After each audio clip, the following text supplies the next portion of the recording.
Hi, welcome back guys. This is your friend, the What If guy, back with another fanfiction. This is the first part of What If Issei Became Vengeful Dragon. Now before starting, please give this video a like and subscribe to the channel if you want more videos like this. Now let's get into the fanfic. I told you so. That demed phrase had kept pestering his mind the moment he found her. He could see that arrogant smirk as if what happened was all according to his prediction. As if there was some kind of invisible force devoted to prevent him from ever going back to live a normal life, a life he was forced to abandon 5 years ago. He was weak that time. So very weak that he found it hard to believe that he was once that powerless. But even then, without all these powers, without these so-called gifts from a dead god, without having to know that there were hidden worlds in his world, Issei Hiatus didn't really mind all that weak normalcy. He was just a stupid perverted boy who loved BRS more than anything in the world, but he really didn't mind that kind of life, now that he kept on missing those lost days. Will you die for me? He could never forget those words from that day. That day when he became a devil, when his humanity gradually shifted into one befitting the creature of hell. When he had to train day and night, fighting allies and foes left and right, fighting the devils, for the devil's entertainment. And for what? Recognition? Issei never cared about recognition. Sure, it felt nice, but that wasn't the reason he fought for so long, beaten down only to rise back up. A harem? That was just an old dream. A dream not much different to the dream of a child wanting to become a superhero, who then grew up and accepted the harsh reality that not all dreams are catchable. Issei could have gotten his harem long ago, but he decided against it. As he grew up, he came to learn that his unhealthy desire for BRS was just a mask to hide his debilitating fear of being rejected. It was easier to accept being rejected because you are a pervert. Harder to accept being rejected because you are you. As he matured to a young adult not just in age, he realized what he truly wanted most. Call him a hopeless romantic, but all he ever wished for was some love. The BRSDS were a definite bonus, however. I love you. 3 simple words that froze him in place. Widened his eyes, cast butterflies in his stomach, rushing blood to his head, and halted all reality as those 3 words echoed beautifully in his head. They said, action speaks louder than words, but sometimes hearing could lead to believing. Sometimes, hearing those words was all an idiot as dense like him needed to understand that he truly was loved. That he had found what he wanted. Sometimes, those 3 words and a sincere smile were all he needed to get through the hardest of times. But this time, it didn't work. I love you. Never had a kiss felt so sweet and yet left a bitter aftertaste.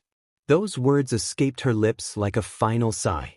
Denial poisoned his mind as choking sobs punched his chest. No, no, no, no, don't do this to me. Don't you do this to me.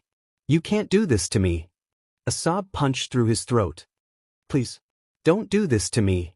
Desperately, distraughtly, he lightly tapped her head and wiped the liquid dark red off her paling lips.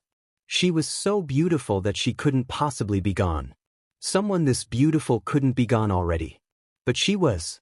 The only woman in his life he swore to protect, no matter what cost, even if it was his own life, was dead. His tears fell onto her cheek, but he couldn't feel them. He had failed. The dragon had failed. He had failed the one person that mattered to him. He had failed his wife. Issei finally took away a hand that was pressing the gaping wound on her heart and cradled her lifeless body. Heat splashed behind his back as their house he had built himself burned. Cinders and smokes danced in the wind as the red flames liked the night sky, unperturbed by the falling snow as its red flame consumed the rest of his physical memories, leaving nothing but debris of still burning wood and some useless junk. She died, but he felt a part of him had just died along her. As if a huge chunk of his soul had just been snuffed away. He felt like a puzzle with a permanently missing piece, never to be found, never to be recovered. That night, Issei Hiatus grieved alone. Picture a snowy valley. A gray sky. A frozen lake. A grave.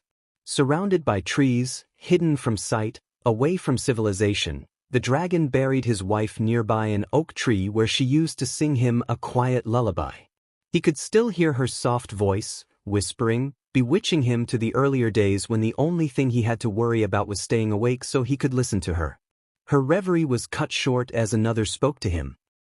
Sorry, Issei. A male's voice. The charismatic type that would never stutter. I don't know what else I can say. Then zip it. Issei said. He even surprised himself at his own curtness, but in truth he wanted to be left alone. If being rude could chase him away sooner, he'd be rude as needed. If only he could do that, be an unapologetic a-hole to anyone because he felt like shit. Issei truly wished he could be that a-hole. I'm sorry. Issei's tune softened, filled with regret. Just leave me alone, alright? I'm not on the right kind of mood right now. Hey, I don't think a pair of bouncy BRSTs can cheer me up right now. Crazy, right? He stiffened as he felt a hand on his shoulder. That simple gesture of reassurance gave the dragon a fright. What a joke. It's all right to mourn her. Don't force yourself to not to. Be sad if you're sad. No one's watching you. The Crimson Satan quietly said as he withdrew his hand. I'll do whatever I can to find whoever's responsible for this. That earned the dragon's attention. When you do, Issei muttered, rage brewing amidst the sorrow. If you do, sirs, I'm the one who they'll first face. Not you. Not the Satans. Not whatever counsels you have. Not even the great king. But me. You've served me well through those years, of course I will. I'd say that goes without saying. Until then, take care, I said. Be well. With a solemn nod, Sirzek's Lucifer disappeared in a flash of crimson light, leaving the dragon alone with his thoughts. Finally alone, Issei sat beside her, resting his back against the hard bark of the lone tree. Someone murdered his wife. That wasn't a bullet that pierced through her heart. A bullet would leave a tinge of lead. A bullet wouldn't have burned her skin. But a magic bullet would. That someone knew who he was, because that avenge someone didn't stand around waiting for him. That avenge coward killed her, burned their home, and took everything he had, leaving behind not even a picture to remember her by. Not even their marriage photo. Not even a locket with her face inside, because Issei just had to leave it in his dresser that day when he went out for his usual routine, drinking at a nearby village at the bottom of the hill with his new normal friends. All he had was their gold rings, now kept close to him, never to be let go. His left ring finger, and hers on his silver necklace. A memento to serve as a reminder that whoever that BSRD was, be it a group or an entire organization, Issei would find them. He would find them. They didn't need to pay for what they had done, Issei would destroy them nonetheless. But first he had to find them. And once he had set his sight, a dragon never lost their prey. Be it a grieving dragon or not. Don't worry, partner. The Crimson Dragon Emperor, his one true companion, finally roused his gravelly voice after a year of silence when his help was unneeded. Just like his host, he was filled with unbridled rage. We'll kill them. Those words had since then become his words to live by, as Issei swore to rend ruins from his enemies. Be they an enemy from the past, present or future, there wouldn't be any difference in his treatment. He'll kill them. We'll kill them all. Murasid. A cursed blade that could kill with just a single nick. A tiny cut would spread a deathly curse through the victim's body, progressing towards the heart and stopping it within seconds. It was the sole reason why she had to wear gloves when she had to wield it, which translated to pretty much whenever she had to do a contract, or when she had to clean the blade from its recent victim. She saw the reflection of her red eyes as she pushed the wiping cloth from the base to the tip of her katana. She liked keeping her sword well polished. The curse had ensured the blade would never chip or rust, but there were only a few things in the world that she could flaunt about freely and without shame. Keeping her equipment in mint condition was one of those small pride. Akame Chin, we got a new one. It was fortunate that Akame wasn't one easy to startle. Otherwise, she would be dead a plenty of times since her colleague never seemed to realize unopened doors could be knocked first, instead of barging in like the buffoon she was. Exhaling a sigh, Akame trained her eye at her much upbeat companion. Unlike her, who preferred to wear mostly black to help blend in the cover of the darkness, Leon preferred to bare her midriff and expose her inner thighs. Granted, she wore black tube top and black shorts, that really looked like an underwear, but Akame had given up on insisting that. She could have at least dyed her stark blonde hair black though. That way people would believe them easier if she said they were sisters. When can you learn to knock, Leon? I've even put up a sign. Really? I didn't read. Leon shrugged. Well, who cares anyway? We just got a job, and this one looks like he's one tough cookie. She then whipped out an envelope from her back, holding its white appearance and small photo on her other hand. This got into our address somehow, no sender, but hey, there's some check and it has a lot of zeros there. The fact that it had no address should arise some questions, but Akame had received dozens of those letters without name, only targets. Frankly, that was all that mattered. She then took a sniff at said check, a habit Akame would always be confused about its origins. Yep. Smelled like money. Tons of dough. And it's just the down payment. Seems like they just want this guy gone that badly if you ask me. Leon scrutinized the square photograph that wasn't bigger than her palm for a moment. Shame. He's pretty cute. They had killed enough of pretty cute people for Akame to not worry about Leon falling for their target's charm. Leon shifted the picture, looking at its white back. It's got an address too. He lives at some cabin in the mountains, northern Japan. TSK, that's a day trip. She'd rather have a closer job, but since the pay quadrupled her normal ones, she couldn't grumble much. But a hermit, eh? You'd never guess. He looks pretty young. Seclusion meant she didn't need to be concerned about onlookers. Akame calmly sheathed her sword and started to gear up, grabbing her combat boots and looking for her black trench coat. Are there any other details about him? Other than he's Issei Issei, not much. He's got a good body, I tell you that much. Leered Leo. Killing him would be a waste, but oh well. Money's money. Issei Issei. Akame repeated as if to get a taste. That name didn't ring any bell, fortunately enough. Akame rarely forget names, whether or not it belonged to the dead or the still living. Leaving now? All right. Leon smacked a fist with her palm, no doubt eager from the amount of riches waiting for her. The sooner we finish this, the sooner I get to waste all my share. But both assassins had long since dropped the worry of killing an innocent. Firstly, an innocent rarely had a bounty with multiple zeros. Secondly, ignorance is bliss. The less they knew about the person's virtues and good deeds they had done, the better. In an occupation like theirs, hesitance could kill. Which was why they both had forsaken that quality, being hesitant. Quick and precise, that was their proverb. A plain hitman job shouldn't take more than 10 minutes after they had found their target, it was only a matter of patience. They spotted him a bit further than his rumored location, at a frozen lake some miles away. He seemed to be resting under the shade of a tree, next to what appeared to be a grave. Leon bounced on the ball of her feet, her now longer hair bouncing along, raring to have a go. But this wasn't her turn. Her turn was when Plan A failed. If Akame either missed her opportunity or being stealthy would take too much time. In that case, Plan B. Go loud. But that rarely occurred. One nick was all she needed. There was no natural cover between the trees they were hiding and the tree shielding him from the falling snow. She had to make a sprint to get to him fast, or let Leon throw her to not make any avoidable noise from scrunching the snow underneath her boots. As Akame readied her blade, he appeared next to her, already twisting his body midair. Jidash! A fierce kick struck her stomach, and the bark of the tree momentarily stopped her from flying, until the tree itself broke.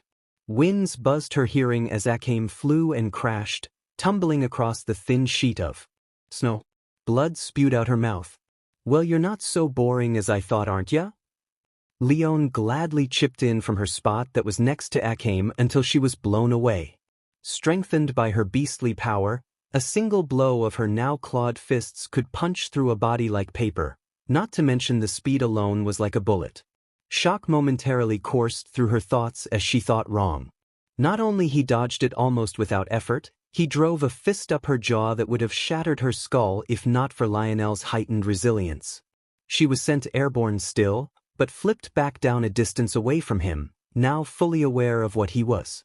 Whatever it was, he wasn't anyone ordinary. I think you should consider not screaming next time. Isn't that the whole point of being stealthy? Great. He was sassy too. Her personal favorite for a punching bag. Reigniting her fighting spirit, Leon grinned gladly as she took the offensive. Her first punch gave birth to 2 and 3 more, aimed at his face with full intent to knock him out cold with just one. All of which he dodged with some twists and turns and a slightly annoyed look, not once moving from his spot as if to belittle her fighting skills. Even as Leon struck him squarely in his chest, he didn't move an inch, let alone wincing. With a confused look, Leon retracted her pawed hand that was akin to a lion, staring at their furred appearance as if there was something wrong with them. The hell's going on? I really don't have time for this. Sorry. Her target spoke, and Leon only managed to get a glimpse of his brown eyes before a purple visor replaced it, covering his head and body in a full-fledged crimson armor, complete with protruding scales and a helmet that resembled the skull of a dragon. When he disappeared from sight, Leon could only mutter to herself, "You've gotta be shitting me." A gauntlet fist crashed to her face, sending her clean through several trees as she felt them crashing against her back. Before the 5th one, she managed to regain her composure and spun in the air, catching the 5th tree and used it to propel her back to the crimson armor. She flung to the air like an arrow, but the man took a step to his left just as her fists about to hit his helmeted face, and brought up an uppercut that bashed her stomach, sending her upwards, leaving a spatter of blood and spit. Spinning in the air as the world turned upside down, Leon somersaulted herself backwards and landed on her feet. The snow under her crumpled, and some had red specks after she spat out a glob of blood. She eyed him as the man stood in a lax stance, obviously not perceiving her as a threat. She spared a glance past him, and saw Akame had barely gotten up.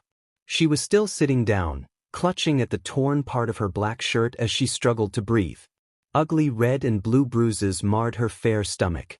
The swordswoman didn't have the build to last long against someone who could break down her spine in just a single punch. She was more of a glass cannon. But Leon did. Hungry for revenge, she cracked her jaw as she loosened her arms, stretching them right after. "Don't get too confident now. That was just me warming up."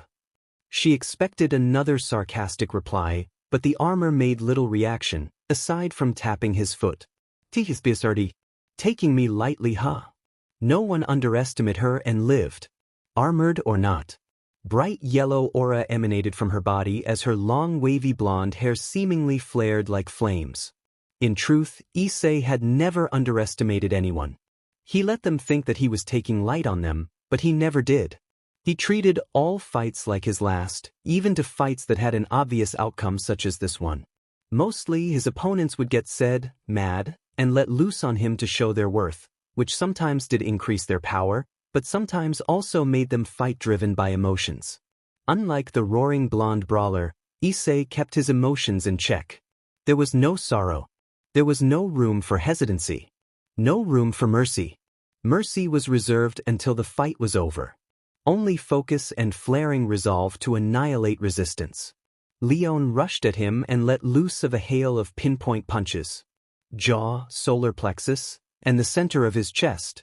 Issei blocked all of them and remained defensive, letting her maraud him with various jabs, hooks and crosses, several kicks to the side of his leg and his body. He let her have her fun as he narrowed down her fighting style. The kickboxer mixed with karate, but mostly a kickboxer. Right-handed and right-legged, since she had her right leg in front of her all the time. She was quite fast too, moving like a yellow flash as she roundhouse kicked him, connecting the bridge of her foot to the side of his helmet. And resilient, not to mention. Ordinary people would have cracked the bones of their hand and legs after hitting him in his full juggernaut drive armor. Minus the wings, at the moment. She was well trained that she could take on a high-class devil with significant ease in close combat. Not a cheap assassin by any means, which meant whoever hired her had the wealth to hire her. As she continued to land blows on him, likely to mistaking it as her winning the fight, Issei wondered when was the last time he ever used his normal scale mail. Several years ago, Prof. He wasn't an expert in remembering things that happened when several years had passed. He realized he had lost his focus. A year of apparent retirement must have made him rusty. Paying attention to the ongoing flurry of blows he was receiving, Issei watched the brawler tire herself out. He didn't feel any of her attacks. A mild shaking was the most pain he felt since his armor drained all the damage. As she jumped to the air, intending to bring her knee to his face, he finally made a move. A palm blocked her knee while his other fist collided against her jaw, sending her flying and spiraling in the air. He blitzed her before she recovered and copied her move. Twisting his body, Issei delivered a brutal roundhouse kick that sent her across the trees. 10 trees in total had been destroyed since the beginning of the fight. He made a mental note to replant them properly later on. The snow grazed her face and body as Leon used her claw to grip the soil, stopping her flight. Conveniently, she was next to her companion.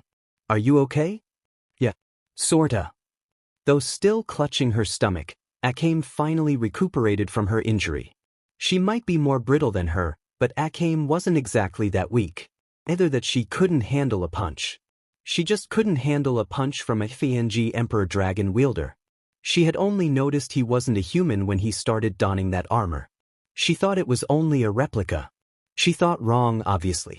That was a dangerous punch indeed. She still felt a little bit dizzy from that despite her strength. This isn't looking good. He's beating me up good. Lionel can't take much more of this. Time to bail. But Issei didn't let them have any rest or any time to exchange more pleasantries or come up with a better plan than just sneaking up to him. To the untrained eyes unfamiliar to the supernatural prowess, they couldn't see him. But for Akame and Leon's trained eyes, they could only see a crimson blur turning into a crimson armor in front of them. Akame raised her sword to cast a simple guard, but was hit at her back instead that sent her rolling across another sheet of snow. Leon had more of a reaction time as she met him in his path, no longer smiling as she caught his hands, gripping them tight. It caused him to stop his advance abruptly. He caught you. But the armor tilted his head and bashed her head with it. The blow drove her to her knees and scraped her forehead, but as he was still holding her hands, she now hung in an awkward position until a knee gutted her. It gutted her hard. A mixture of blood and spit punched through her mouth as Leon coughed, dropping to her knees once he let go of her. The armor clanged as Akame struck his back repeatedly to no avail. No matter how hard she swung her cursed blade, no matter how desperate she was to help her beaten friend, she couldn't break through his armor. She couldn't find his weak spots, normally at the connection between the helmet and the neck, the armpits, the elbow, the back of the thighs, the back of the knees, but Murasame couldn't pierce it. The curse couldn't work if her sword didn't make contact with his skin, and that armor had rendered her main strength useless. Then the crimson scales on his back burst out, sending sharp crimson scales at her. Backing away, Akame swiftly parried all that she could see, but some had nicked her sides and cut her trench coat as well as her arm. Fear and hopeless terror started to seep in once she saw the suit of armor picking up her compatriot who was still unsteady from his previous assault, and Akame shouted Leon's name as he leapt up, high up in sky, and slammed down the blonde brawler headfirst into the frozen lake, creating a loud crack and a massive splash as the two plunged into the freezing water. Through bleary vision, Leon saw a hint of red floating with the water as she felt a sharp pain on top of her head. The next second, she was struggling for air as he landed another blow on her stomach, causing the air in her lungs to shoot through her mouth, turning into bubbles as the surface seemed to go further and further from her reach. He was drowning her. Panicking, Leon clawed at the single arm that was keeping her down, trying to unbind his grip. The beast had his grip loose that she could feel herself suffocating from the lack of air, not due to being choked. She glared at him, at whatever face he was making underneath that Demed helmet. Leonie! She couldn't hear her clearly underwater, but she thought Akame was shouting for her. Sure enough, the black-clad assassin dipped into the water herself, Muramasa in hand as she moved downward. Issei only felt a thunk at the top of his helmet. It seems even assassins can have bonds. Strangely enough. One thing was for certain, he couldn't question either of them if they drowned themselves trying to be each other's hero. With one hand gripping the brawler around her neck, and the other gripping the swordswoman's blade, Issei activated his jets. Bubbles rose as intense heat instantly boiled the water underneath his boots, and Issei brought the two assassins back to land. He threw them to the snow that would soften their fall, but by no means he would forgive them just yet. Leon took a loud gasp of air as she held her throat, coughing water and blood as the same red liquid oozed down from her head and forehead. But she healed and recovered quickly. She was using the last available reserve of her animalistic power, but she would need them if she wanted to get them both out of this mess. That one doesn't look as brittle. How she's still on her feet is impressive. I noticed. Issei watched her stand yet again, whereas her other compatriot had to use her sword as a support to help her stand. I felt something like a lion from her. She's no ordinary beastkin since she has spouted all that blood earlier and can still fight. Something in her allows her to recover quickly. Ye think she's got the Nemean lion? Don't ask me, I'm no Azazel. Issei's reply was dismissive. He could always ask questions later since they shot first. Issei didn't pride himself much in the art of interrogation, or as he liked to say, getting what he wanted through display or example of violence, but Issei wasn't half bad at it. In fact, being Surzek's enforcer pretty much gave him all the experience needed to be deemed an expert interrogator. He knew where to start, at least. The blonde brawler didn't hesitate to rush at him, using the last bit of her beastly power. He appreciated that since he didn't have to a time-wasting chase scene with her. She was far slower and he caught her by her throat this time, and as she struggled, he slammed both their head, rendering her half unconscious in his grip as he walked to a nearby giant rock. He felt bad hearing the desperate cry of the black-haired assassin as she kept on slashing his back to no effect, but it wasn't his fault she couldn't pierce a dragon's armor. Came run. Drenched in freezing water, the brawler managed between her choking sounds. She screamed as Issei slammed her back against the rock, creating a small crack that spread like a spiderweb. As some blood spurt against his green visor, he noticed her animal-like ears were starting to fade, as were the yellow-furred claws on her hands. Talk. He demanded. Make me. Leon brought her leg to clash against his side, a meek display of struggle. At that point, the sword wielder had thrown away her sword, lodging it somewhere at the snow. Stop it. Stop it, please. Don't I feel like the bad guy?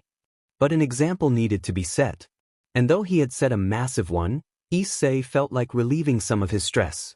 Casting a coil-like magic, he wrapped the brawler's wrists together as she was held against the rock.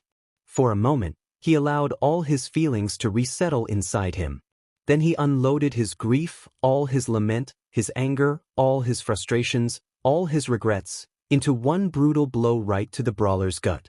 The rock that was twice his size shattered from the shockwave that went through her body, and Leon puked an unhealthy amount of blood, some splattering on his crimson armor, as her blonde hair somehow shortened to her shoulders and fell limply to the snow. Though she fainted, Issei was surprised that she didn't die. Leon. The black-haired assassin rushed to her friend, ignoring the amour as she clutched her head in her arms. She wasn't unharmed, and her dignity as an assassin had been trashed and torn, but she fared better compared to Leon. She's not dead. Well, not yet. Issei said, still on his suit of armor. It was quite cold and his armor was quite warm. You both will if you don't start telling me everything you think I want to know. Her crimson eyes avoided him completely. Issei had successfully killed her will to fight. I don't know. We received an envelope yesterday without a named sender. Yesterday? Where were you? Cool. We got it around midnight. Cool. What an unfunny coincidence. No time for memories yet. South. Midnight. Issei determined that was several hours of travel, minutes if he could just fly there. His wife was killed before midnight, and if the sender was related to his wife's murder, that meant they had planned to use the assassins. An unnamed sender to. But why would they bother sending the assassins against him if they knew who he was? Two assassins couldn't take down a dragon. This smelled like a red herring. A false lead for him to track, to divert his attention using his desperation for any kinds of lead to cast him astray the right one. The sender could be unrelated to his wife's murder for all he knew. Too little information to start deducing. He was not one renowned for his detective acumen anyway, but he was not one to jump into conclusions either. Issei learned from his mistakes. It has your picture in it and your address. We've burned it down. We don't keep any proof. She was biting back her fear and tears. Admirable. She probably didn't want to be seen any more weaker than he had showed her. That's so. A crimson glow flashed as Issei returned to his normal winter attire. Brown suede jacket, tusk-white pants, a scarf, and a beanie covering his brown hair that needed some trims. They were touching his shoulders now. Now that he didn't have to worry about any resistance, Issei studied the two admittedly failed assassins. They both knew their trades. The black-haired one looked younger than him, but she knew how to handle a sword. The blonde seemed around his age and definitely knew how to shatter someone's bones. And a beastkin as well, just like that bratty Phoenix's two slave servants fuckbuddies. They didn't look foreign either, and he felt that somewhere in the back of his memories he had heard of these two during his days slaving for Surzex. Black and yellow. That group of two hitmen. Hitwomen.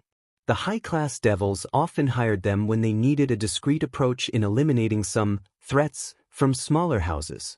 Nobody batted an eye since devils were so blinded by hierarchy and stature.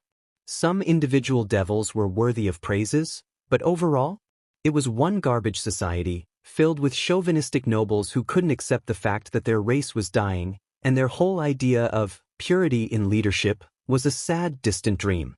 He wouldn't be surprised if some devilish pricks wanted to try and rid the reincarnated devils from their darling underworld. You're going off a tangent there, partner. I understand your reasoning, but what are you going to do? Kill them? Depends. Closing her white eyes and wiping the blood off her jaw, Akame cradled her friend's beaten body. She cringed at the sight of the glaring red mark on her stomach. If that was her, that single punch would have cleaved her clean through. How did you know? I knew you're here since you found my burnt house. Issei replied, keeping his tone and expression flat. A dragon's sense of smell shouldn't be disregarded. I won't kill you since you were just doing your job, he said, surprising the black-haired assassin. I will, however, if you refuse my offer. Akame gulped down her pride and saliva. What is it do you want from us? Security. Issei raised an eyebrow. You're aware of what they call me? I'm aware only now. Rumors said that you died. Akame said carefully, wary of whatever might come next. I never saw your face in person. If I had, then I dash. Wouldn't bother trying? I know. That's why you're still alive. Issei completed, and Akame nodded silently. But rumors? Facts can be misleading, whereas rumors, true or false, are often revealing. Or completely misleading since people believe in them if no one ever bothered to set it straight. So tell me, what other rumors have you heard of me? How exactly did I die? Finding a little bit of courage inspired from his rather friendly tone, Akame lifted her eyes to see him. He was taller than the average Japanese person. His build seemed average, but who could tell that those clothes had hidden a body that had been went through hell and back for years? After all, no mere trained body could have defeated a Lucifer. That you died when you fought Rizavim Levon Lucifer. Issei nodded. Precisely as he wanted people to believe. The precise lie he wanted Surzex and some others to spread about him. Unfortunately, those lies didn't keep him off from that life he wanted to abandon. Unfortunately, those lies weren't enough to keep his wife safe. Darkness clouded his heart, and Issei quickly moved on. Right, so, about my proposition before we get sidetracked. I have an offer.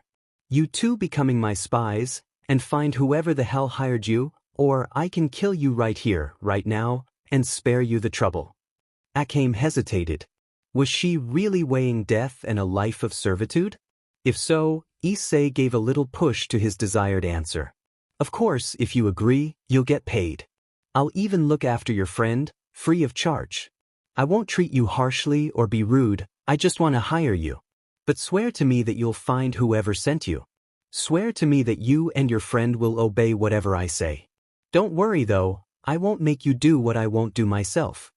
There weren't many things he'd refuse. He had done many bad things, but she didn't need to know that. Besides, she was an assassin herself. How could a Satan's enforcer have more humanity than an assassin? Remember, Issei continued, whatever how much they were paying you, I'll beat it. But you don't look like someone who would dedicate her life for money, do you? Your friend, on the other hand, probably would. He was spot on in that. Akame didn't even need to say a word since he figured it out from her half-lidded eyes and deadpanned reaction. I'll ask again, this time's the last time. Be my eyes or die. What's your call, assassin? Will be your eyes. Akame answered with confidence. A fearless look in her crimson eyes had returned at last. I swear it. You call that a swear? You can do better than that. Add your name and mine. What's your name? Issei Issei. Nodding, Akame knelt down and restarted her oath. I swear with my life that I will abide anything Hiatus Issei wished of me in exchange for redemption for an attempt at his life. Issei allowed a smile on his lips. Much better. Then allow me. He opened his gloved hand, showing his empty palm as small black vortex word on top of it, spinning and compressing itself into a small black pill, not much bigger than a fingernail. This'll let me know of your locations and only me. Side effects may vary, but nothing harmful, I assure you. Think of this as a formality to seal our pact. As she took the small tablet, he watched as she swallowed it. It was more than a tracker. In fact, it was more alike to the crimson, crystal-made, 8-pawn chess pieces that Surzex used to turn him into a devil. Ajuka's research had allowed him to combine the Agria's crystal to make the evil pieces and his dragonic essence, resulting in a potent and convenient item to turn whoever he wanted to his servants. The dragon's servants. Ajuka aptly, or rather uninspiringly, named his invention as Dragon's Oath, since whoever consumed it will be bound to the dragons will until the dragon had enough. Which meant it could last forever if Issei wanted to. Issei just didn't bother on using the name. It was essentially his version of evil pieces anyway, only less devilish and more dragonic. Initially, he wanted to use them as he grew his harem. That idea was well abandoned when he found love instead. But now, he could use some help in finding whoever was responsible in taking his life. 2 expert assassins that could and have snuck in the devil's highly guarded castles or mansions, without ever once being caught, would most certainly be a valuable asset. More so as he planned to bless them with his power. Besides, he could put aside his sorrow while he watched them grow. He'd take anything to battle that depressing feeling, that numbing emptiness in his heart, that undying rage wanting to just explode in his body. One had to wonder, what could the dragon's assassins do? What should I call you by? Akame muttered. She was starting to shiver under the cold air, and the fact that the water drenching her clothes were starting to freeze as well really didn't help her struggle against the cold bites. Issei plainly took off his brown suede jacket and draped it on her shoulders. He was fine with just his red shirt. A dragon had never been Winter's Beach. The assassin gratefully accepted his help, muttering a silent thank you. But instead of wearing it, she took off his jacket and draped it on Leon's body. That made him twirl his scarf and lent it to her. Thank you. Akame muttered as she gingerly wrapped the cloth around her neck, relieved by the warmth. Welcome. Issei replied simply. She's not a bad girl. Just bad occupation. Issei surmised. But yours is likely worse. That's subjective. Cutting the inner chatter with Draig, he gave his answer. Just Issei would be fine in private. Hiatus or Issei or Issei. Use honorifics if you want, I don't really care, honestly. I'll let you think of whatever you want to call me with whenever you're unsure we're alone. Master? Would that be all right? That single word sent him to the past. 5 years ago, he would go crazy if a girl this cute called him Master. It would be nice to go back to those years so he could just be happy about it, instead of feeling conflicted. Sure. He said. You're Akame and she's Leon, right? No family names? Akame nodded. Not one of many words seemed like. Quiet, straight, and professional when she didn't have to fear her friend's death. Very assassin-like, only with more honor.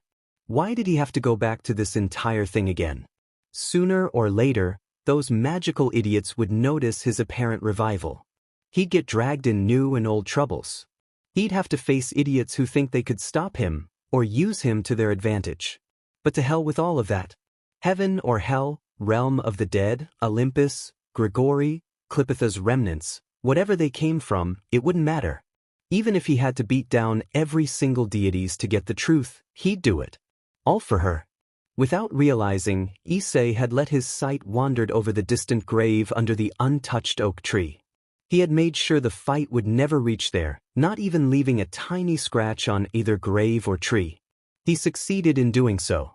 At least he didn't fail her in that. Akame followed his gaze, and it wasn't hard to decipher the eyes of someone hurting. She had often seen those kinds of eyes, the sorrowful, distant look. Though normally she saw them from her victims, not from her employer. She took note of the silver necklace worn over his red shirt, taking special note at the single golden ring that seemed the same with the one adorning his left ring finger, the one that he had subconsciously touched since he had been staring at the grave. It wasn't hard to connect the pieces. Terrifying as his power was, it was rather overwhelming to realize how human he looked despite his identity as a dragon. Whoever lied beneath that grave must have been someone special to him. How does someone conquer a dragon's heart? Akame wondered, though she probably wouldn't get an immediate answer. The dead couldn't tell tales, but the living could tell the tales of the dead. Only she doubted he would share his story. As she studied him, watching his hazel brown eyes and the slight frown curving his lips, a single realization then echoed in her mind like an idle thought. Even dragons mourn. Love and sorrow, the twins. Love came first, sweet and strong, its embalming warmth captivating even the most deranged hearts. He let those fond memories settle themselves, filling him with a brief moment of happiness. A reverie of the good old times. Then the sorrow arrived. The cruel realization that those good old times were just that. Memories. That never again he could be the same person, as sorrow pummeled him down with anesthetizing, almost sobering kind of distress. Taking a deep breath, resting his eyes, letting himself drown in the sentimental memories, Issei then reopened his eyes and erased any traces from his mourning. Buried them all beneath a mask and a lopsided half-smile. Normally this is when I'd let you in my house. He said casually, unusually brightly for someone so deep in grief. Hang around, chill out for a while, get to know each other, but you saw what it is like.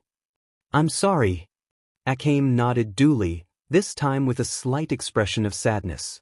She had noticed his 1,000-yard stare earlier. Let's not get sappy.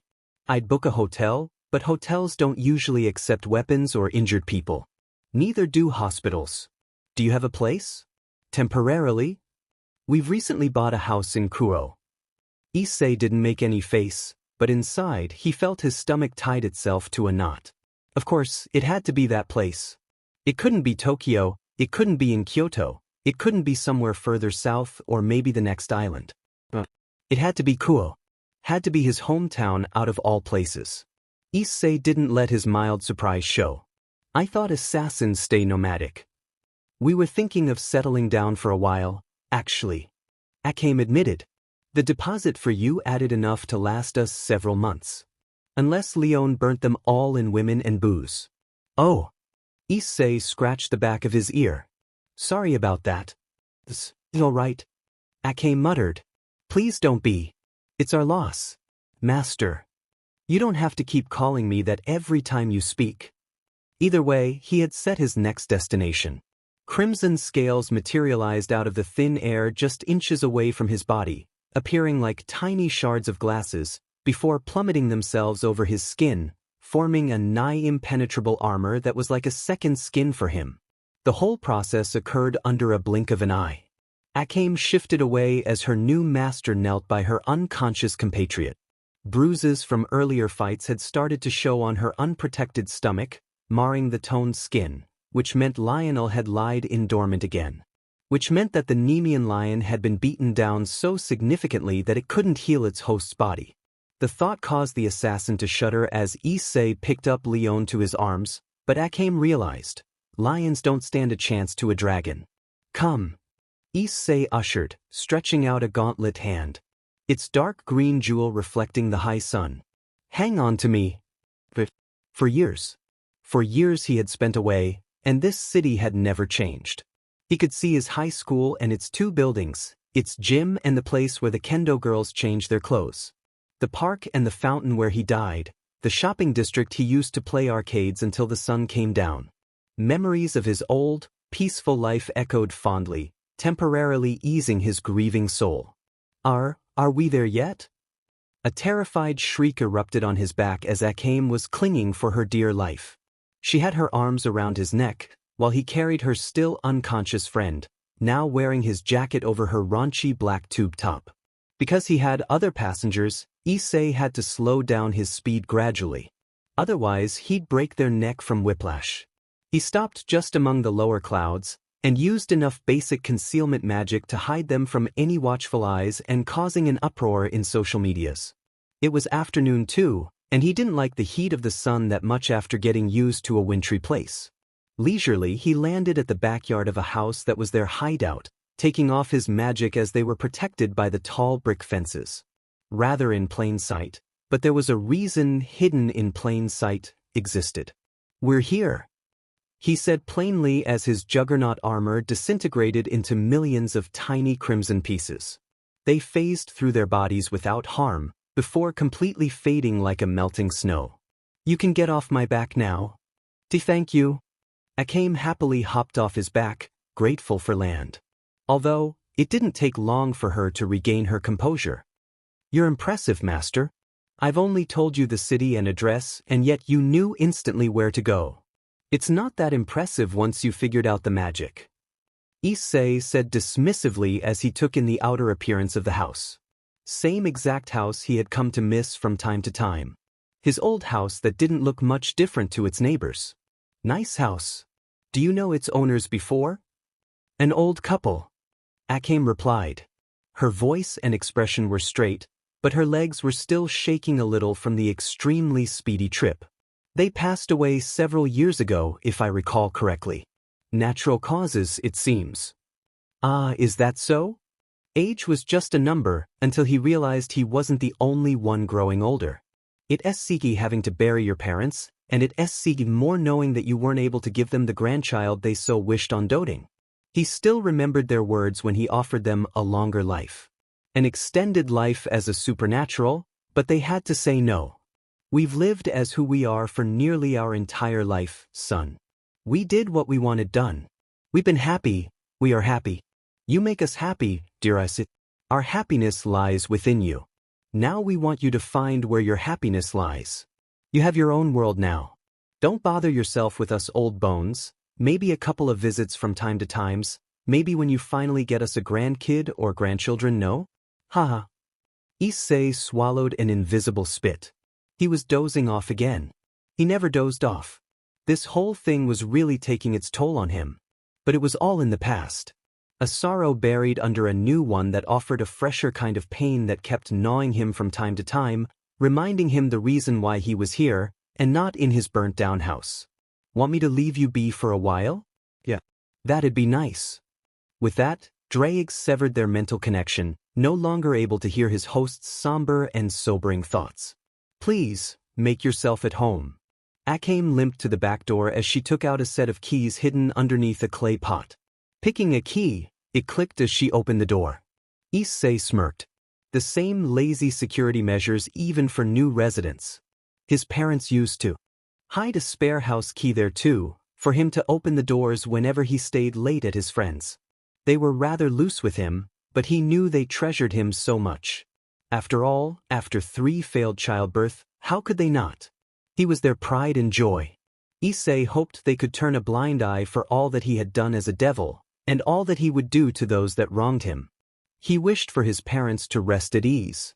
As Akame held out the door for him, holding her sheathed sword in the other hand, Issei carried Leon. Akame shut the door as she followed behind him. The layout was exactly the same. Same furniture. Same TV.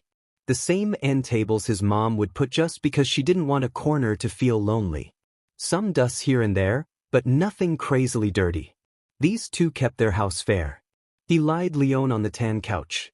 The same couch where his father would lounge around, laughing at the stupidest of jokes from a game show, and his mother would sit at another sofa while waiting for her daily Korean drama. "You've lived here, haven't you?" Issei managed a smile. "I wasn't being discreet, was I?" "No," Akame replied with piercing simplicity. You seem familiar with this house's layout to be your first time entering. I've never mentioned anything about the living room, yet you headed straight here. Could just be some dumb luck. Issei shrugged. It's an open living room, just down the hallway. I don't believe in luck. Akame responded. I mean no offense, master, but I can recognize the way you look at the furniture, and you don't seem to be an appraiser to me. Issei made a semi-amused noise, blowing a short burst of air through his nose. All right then. You caught me red-handed. Now why don't you fetch something to treat your friend? Do you have any balm or some gel for her bruises? And get a pack of ice as well, will you? We stock up on medicines upstairs. Should I some ibuprofen? Sure. Some painkillers wouldn't. Hey, that's their job, killing pain. But so, what do you want us to do? Can I have a clearer description of our task? Right. Issei placed his feet on the short coffee table, putting a heel on top the other. The only lead so far is that envelope, which you burned. Do you notice anything different from it? Akame shook her head while keeping a hand pressed on the blue sack of ice cubes on Leon's stomach. It's an ordinary white envelope. A cheap one at that. I can't tell whose handwriting it is, but it's in cursive. Still, I've seen these kinds of handwriting from many people I've met. Is this the first time you get this kind of letters? Without sender, without names, just a picture. No. We've received some without any photos either. Issei pondered a few seconds. You assassins have some kind of a high-end organization, no? He didn't let her answer this one, because he knew. Do you think it's them? Though reluctant at first, Akame felt obliged to tell him the truth. I'm not sure. If it's from them, it's more formal. More professional, or so to speak. They send someone to meet us in person. That meant they had received an offer from those higher-ups stuck-ups. They had worked for other races as well, not just devils alone. This just broadened his potential suspects instead of narrowing them down. A start, nonetheless, no matter how extensive. Who received the envelope? She did. I was in my bedroom when she barged in. I didn't ask her about the sender, but perhaps she can tell you more about that. Issei raised an eyebrow. Then we'll wait for her. He let those words hang in the air until he noticed Akame was clutching her side, wincing slightly. A small smug smirk found its way to his lips. First time getting hit? Akame raised her crimson eyes, managing a sheepish smile. First time getting hit that hard. She admitted. And that was before you utilized your suit, master. Even as human, your strength is rather fearsome. It's almost similar to her strength when she's using her powers. That reminded him. All right, your partner here, Leon. Is she a beastkin? Half beastkin. Akame corrected. I'm unsure if I can tell you more than that. It's private, but should you insist? Oh, no need. You work for me now. The last thing I need is begrudging cooperation. That's just a sword in my back waiting to stab. I'll ask her myself. Akame nodded, allowing a small smile. If it's all right with you, would you mind if I ask some questions? Sure. Fire away. What's it like being the Dragon Emperor? The Security? No. That's what people call you. That and many other things. Issei dismissively said, waving off a hand. They're just titles. The younger me was excited in collecting them, but now? Not so much. Not to mention ridiculous. Red Dragon Emperor of the Blazing Truth, the strongest Crimson Dragon Emperor, the something dragon of something. It gets old. It gets old and tiring. She blinked owlishly, not expecting that small tirade. You don't find them appeasing? I find them stupid. Petty honors I don't need. Probably never need. Not to mention that blockhead version Lucifer who kept deeming him eternal rival. Another stupid nickname to get said about. Good thing Issei died, because it was either him or he'd kill that vanishing dragon wielder just to clamp that goddamn mouth. He wouldn't do it back then, but if that battle-hungry maniac appeared right in front of him, requesting yet another needless battle, Issei wouldn't hold back. His blood started to heat up just by remembering those two idiots, and fueled by Draig's thirst for rivalry, it quickly boiled his blood. He had gotten tired of them. He had gotten tired of all of the unnecessary provocations. That was why he quitted the supernatural world in the first place. That was the only reason why he met her. So, Issei muttered, bringing back from his inner grumpiness that lapsed to melancholy the moment his wife appeared in his mind. What's it like? Tiring. Issei said simply. Because you're strong, people will start to expect you to do what they can't do. They don't care if you want to, they don't care if you have the motivation, they just want you to get rid of their troubles. Once you did, they'll shower you with praises, adds another one of those nicknames, worship you like a god, until they need you again. Which they always seem to do. Is that why you faked your death? Yes, Issei, that's exactly why. Because I don't want to deal with their shit. Issei replied, surprised at his own curtness. Look, I'm not usually this grumpy. I'm just having a very bad day. I know that's no excuse to treat people like shit, but I'm sorry. I didn't mean it, and I was just mad. Not at you, but at them. She thought she was going to be killed by this dragon just half an hour ago. She never expected to receive an apology, especially after she tried to kill him and failing horribly. It's all right, master. Issei stuttered, astonished. It's okay. I can understand how you're feeling. Well, guess we've all lost someone, eh? Sighing, Issei scratched his jaw, feeling its growing stubbles. He'd need a shave soon. Thanks for listening. I haven't complained to anyone recently. Happy to help. He might be short-tempered at the moment, but at least he had the decency to realize it and made an apology even, going further to thank her. Him, the Red Dragon Emperor. Thanking her, a mere assassin who had tried to take his head. How could she list him as a bad person? If she had known him earlier, she would have never agreed to take that contract. So, what about you? Issei restarted. I've heard of assassins, I just never get to know them. Or do I need to first gain your trust or something? Buy you enough drink to spill your cold, bitter, dark past, perhaps? Issei chuckled quietly at seeing his teasing smirk. So a dragon could make those kind of faces as well? The kind that Leon would do to a hapless bartender for a free drink. It's nothing to brag about. I was orphaned at age my parents were assassins, see, and assassins tend to pile up grudges. Directly or indirectly. A group of assassins, friends of my parents, took me in shortly after. They trained me how to wield a sword and, sometime later I met Leon and so here we are now. I see. Orphaned at the of raised and trained to be like her parents, seemingly enjoying it too. Have you met your parents' killer or should I expect you to in the future? He'd rather not have another revenge plot waiting to mature. Desires for revenge could turn a sure-win battle to an unprecedented loss after all.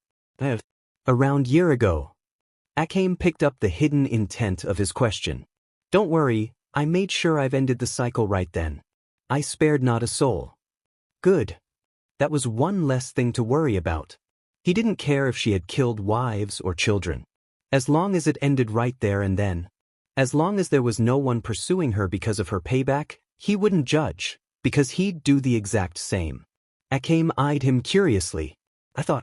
I thought you were going to lecture me. What for? I'm no hero. They say whatever they want. The people, I mean. What kind of heroes kill without getting bothered? I'm not that different from you. The difference is that I get publicly praised. You seem to have a hard time as a dragon. As the Red Dragon. Whatever. Issei adjusted.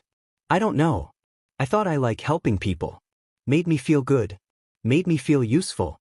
Now I just felt used no matter how I convinced myself that I wasn't. That I did it for the good of people. But then I get tired of the people. Well, before I died, but I doubt it has changed now. I'm just a greedy bitter man compared now. His dry, self-derisive laugh dangled in the lukewarm air. Or you simply matured. Accepted that reality isn't always glitter and gold. That maybe you're simply not the same person you were before. I mean no offense. None taken. You've got a point in that. Issei chuckled at her words. Life wasn't black and white, good or evil, but he was sure as hell he wasn't white and completely good. Yeah. Actually, you're right. You're absolutely right. Hero, they call me without caring what I did. What kind of a hero murders an entire family? What kind of a hero gets tired of helping people anyway? I even got sick from all the glitter and gold. Money doesn't mean anything once you don't really need them to live. He didn't need a 4-story mansion. A simple cottage in the middle of nowhere sufficed him. Only him and his dearly wife that kept his sanity in check. Both were gone now. No gods that could save those who took them away from him. That must be the first time I ranted since a long time. Didn't even know I can talk that much. Felt good, actually. Cathartic, kinda. Issei laughed a chesty laughter as he saw Akame's conflicted look. It's alright. You don't have to say anything. Thanks for listening. I'm sorry, master. All I can offer is to listen. Hey, don't be. Better to listen than talking just to talk, said Issei with his casual lopsided smirk. Akame duly nodded. She agreed fully on that matter. Although, is it all right to share your personal thoughts with me? I'm only your servant. Issei completed, hijacking her conclusion. No. Servant is too crude of a word. What do you call the people who hired you? Clients. Issei repeated, getting a sense of what the word meant if he used it to describe their relationship. Too businesslike. Makes it sound like we're out of touch unless it comes down to business. Akame tilted her head to one side. Is that not what we are? Issei waved a hand. This was when Surzek's natural charisma that rubbed off him came in handy, but with his own personal twist, less rigid. Like that Nazi inspector from Tarantino's movie. He wasn't dealing with any snobbish aristocrats who wouldn't understand humility even if after reading it from a dictionary. No. Let's put it this way. You two are my group members that I won't bother naming because we're not 10. While that makes me the leader, I'm more of a de facto one. I will need us, to move to a common goal, find who wanted me dead. Now, I'm not a subject matter expert in subterfuge or assassination, being stealthy and all that I'm sure you both specialized in doing. I can help you pinpoint where to start looking, who to keep an eye at in particular, and who to avoid. But I can't help you more than that. So, in order to ensure the effectivity of your mission's success, and not to mention doing my part, let me know what you need. Money, all sorts of distraction, a way out if things gone awry, or even simply an ear to listen to your thoughts and a mind to understand it. Whatever it is, you name it. You both are gonna have to stick around with me for a while, so why not try to be buddy-buddy instead of doing your part grudgingly, no? Akame pondered his words as she stared at him. Confidence practically oozed from those brown eyes, and something inside her instructed her to go against her professional skepticism of not trusting anyone she first met, but here she was, believing in him. It could be the effect of that strange black pill he gave her, yet Akame felt complied to trust him. You sure can talk, handsome, for a dragon. Never met a dragon that likes to talk. Another voice interrupted her before she could talk, coming from down below. But if you think I'm just gonna buy all that crap, you better think twice. Leah? Since when are you awake? Akame glanced down, surprised. He had noticed her stirring awake since he talked about clients. Issei wasn't as surprised or annoyed in that matter. Years of serving under Surzek had developed his control in when to hide and when to show his emotions. I get your suspicions. It's fine, I understand. I swear to you I won't bring any harm as long as you don't try to kill or sell me out. Something that applies for me to you as well. Well, that's hardly reassuring, you'll just kill us. Leon muttered. You want us to spy for you? Fine. But let us go after we're done with that. Oh. Issei raised an eyebrow. And keep it strictly business? More or less, yeah. Issei worked his logic briefly. A common strategy to get people do what you need is to offer them what they want. In this case, Akame mentioned you were planning to settle down for a while. Leon narrowed her eyes, growing indignant. What about it? Doing the same sheet over and over again gets boring, what a surprise. You gonna wreck our home or something? God, no. Issei made a distraught face, and a compelling one at that. He wouldn't do that. Not to them, at least. On the contrary, really. You help me, and I'll assure you, nobody will want to mess with you. Not the devils, not vampires, not even gods, even if it's Hades himself. That's some confidence. You saying you've killed a god before? I've never heard of it. Not exactly killed. Only gods can kill gods. Not to say that other no-gods can't kill them, they just have to feel superior in all kinds of way, even in murdering their own kinds. But what kind of god wants their reputation besmirched? We make no mention of their defeat, and they just go along and do whatever their godly business is, and stop messing with us, mortals. They seem to always like to point that out. It's like an obsession. Leon froze at this point. So you're telling me someone sent us to kill someone who could beat a god? More or less, yeah. Issei repeated her exact words, using her exact dismissive tone, notes to notes, until another realization dawned on him and froze him in place. Akame broadened her crimson eyes. If so, then doesn't this means whoever hired us sent us to die? FNG sheet. Leon growled, rolling her head off Akame's soft thighs as she sat up. I'm beating the sheet out of this fucker, no questions asked. Inwardly Issei cursed. He didn't consider this before. What if they weren't sent to kill him, but instead for him to kill them? His wife's murder could be unrelated should it be the case. If so, then that would mean a significant leap backwards. But at least, even if they weren't sent to die, whoever sent these assassins knew where he lived. They knew him when he was believed to be dead. Only a select few knew of his existence in that cabin of his. But they were people that he would trust his life with. Close friends he hated having to leave in order to pursue his peaceful life. Unrelated or not, this was still someone worth investigating. That was his only clue so far. The only grip he had so far. Alright, you have a deal, Dragon-kun. Leon grinned. If this means I get to pummel down these backstabbing sons of beaches, count me in. Good. Issei shrugged away those thoughts for later. Opening his hand, he recreated the same black pill that he used to amplify Akame's trust. Leon scrunched her brows as she scrutinized the weird, black tablet as if it was some kind of twisted version of amphetamines. The hell is that? A tracker that only I can use. And yes, I can get rid of its effects after it's over. Akame's taken one herself and she's still the same. Leon shifted towards her coworker. That true? You don't feel anything strange, aren't you? I feel lighter, to be honest. Akame said with her standard deadpan stare. Other than that, I don't feel much of a change. Wait a minute. Leon paused as she stared at Akame's arms and legs, which caused the girl to shift uneasily. Where are your bruises? HM? Oh, you're right. Akame pressed a hand to her belly where Issei had struck her earlier. She only felt her abdominal muscles instead of a tinge of pain. She even gone so far and pulled up her black shirt to see. I'm healed. And toned. Both Issei and Leon quipped in the same moment, grinning with each other afterwards.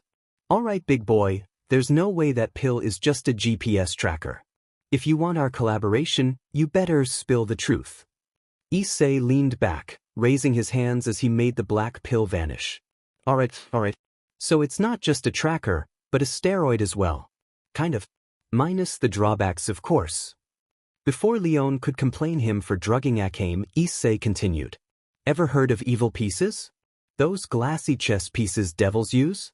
Well, this is like that, essentially, but for dragons.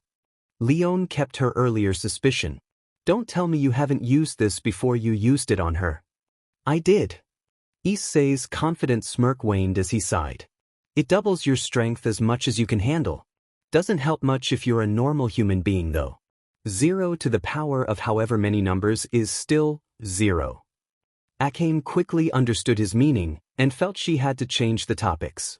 How does it differ to an evil pieces? I'm aware that a devil can have 15 of them. Angels have their cards, brave saints if I'm not mistaken. 13 in number not counting a potential joker. What's your limitation?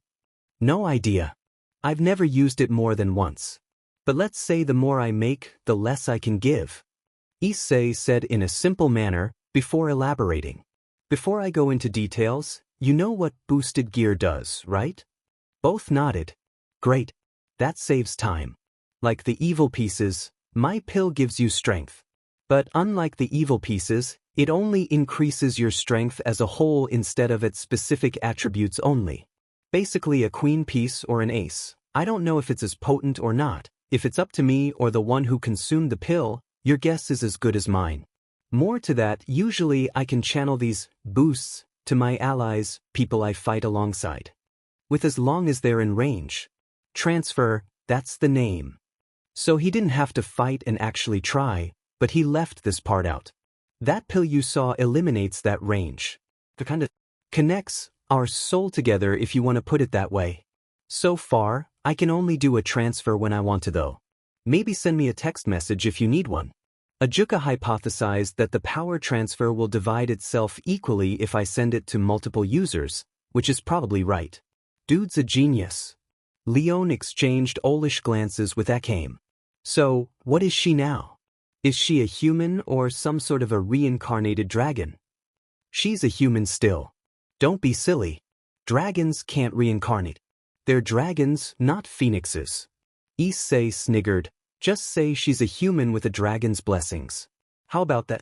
You don't call any human blessed by a god, do you? Fair point. Leon admitted. But God's dead anyway, so maybe not really. Issei sniffed as he smirked. These assassins sure knew where and how to eavesdrop. Crafty professionals. Yeah, well, there's more than one god. Yeah, tell that to the atheists. I'm not so religious myself. Issei muttered as he recreated the same black tablet. But I digress. Is this a yes or a no? Sure. I'll take your Dmed drag. Leon certainly didn't mind being stronger.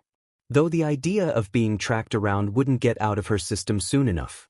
That said, Issei realized that having his pieces referred as narcotics was rather debasing. Dragon's Oath. What? The pill. It's called Dragon's Oath. That's so. Leon shrugged as she idly took the pill, drinking it down with a glass of water Akame carried earlier. Sure looks like a drag. Issei secretly wished he didn't give Ajuka the idea of making the contract simpler, which was turning the Agria's crystals that was infused with his dragonic power into a bunch of pills that were easy to swallow, instead of having the same process with the devils and their evil pieces. But regrets always come later, as he had learned. He clapped his hands as he got up. But since you two have been gone through a rough day, I suggest getting some rest. I've had few names in my head, but they can wait. Better ensure these dragonsworns adapt to their new powers too, whatever they might be. Issei couldn't tell himself since his wife felt nothing changed. Both Akame and Leon were blankly staring the brawler's well-toned stomach, waiting for its bruises to disappear. They had been bruised before, but they had never seen their bruises healing. They were quite curious, so to speak. But noticing he was leaving somewhere, Akame raised her head. Where are you going, master? Master? Leon repeated the word, before giving Issei an odd look. Sorry, what? Right. Issei swiveled on his foot.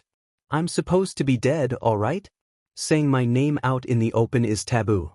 And before you assume anything, she's the one who suggested calling me master. Leon peered to Akame, still having her same, judging stare. Seriously? The black-haired assassin blushed. What? I only thought it was appropriate. The blonde brawler let out a compressed laugh mixed with a snort. SNRK. PFSHE sure. Whatever you say, you apprentice you. Stop it. Fufu look at you. All red just from a small tease. Leon snickered. Hey, what do I call you with then if your name is illegal? Don't expect me to call you master or you every time you walk in on a room. I'm not your toady or your friend. Not yet at least. Not yet? But you're considering it, aren't you, Leon?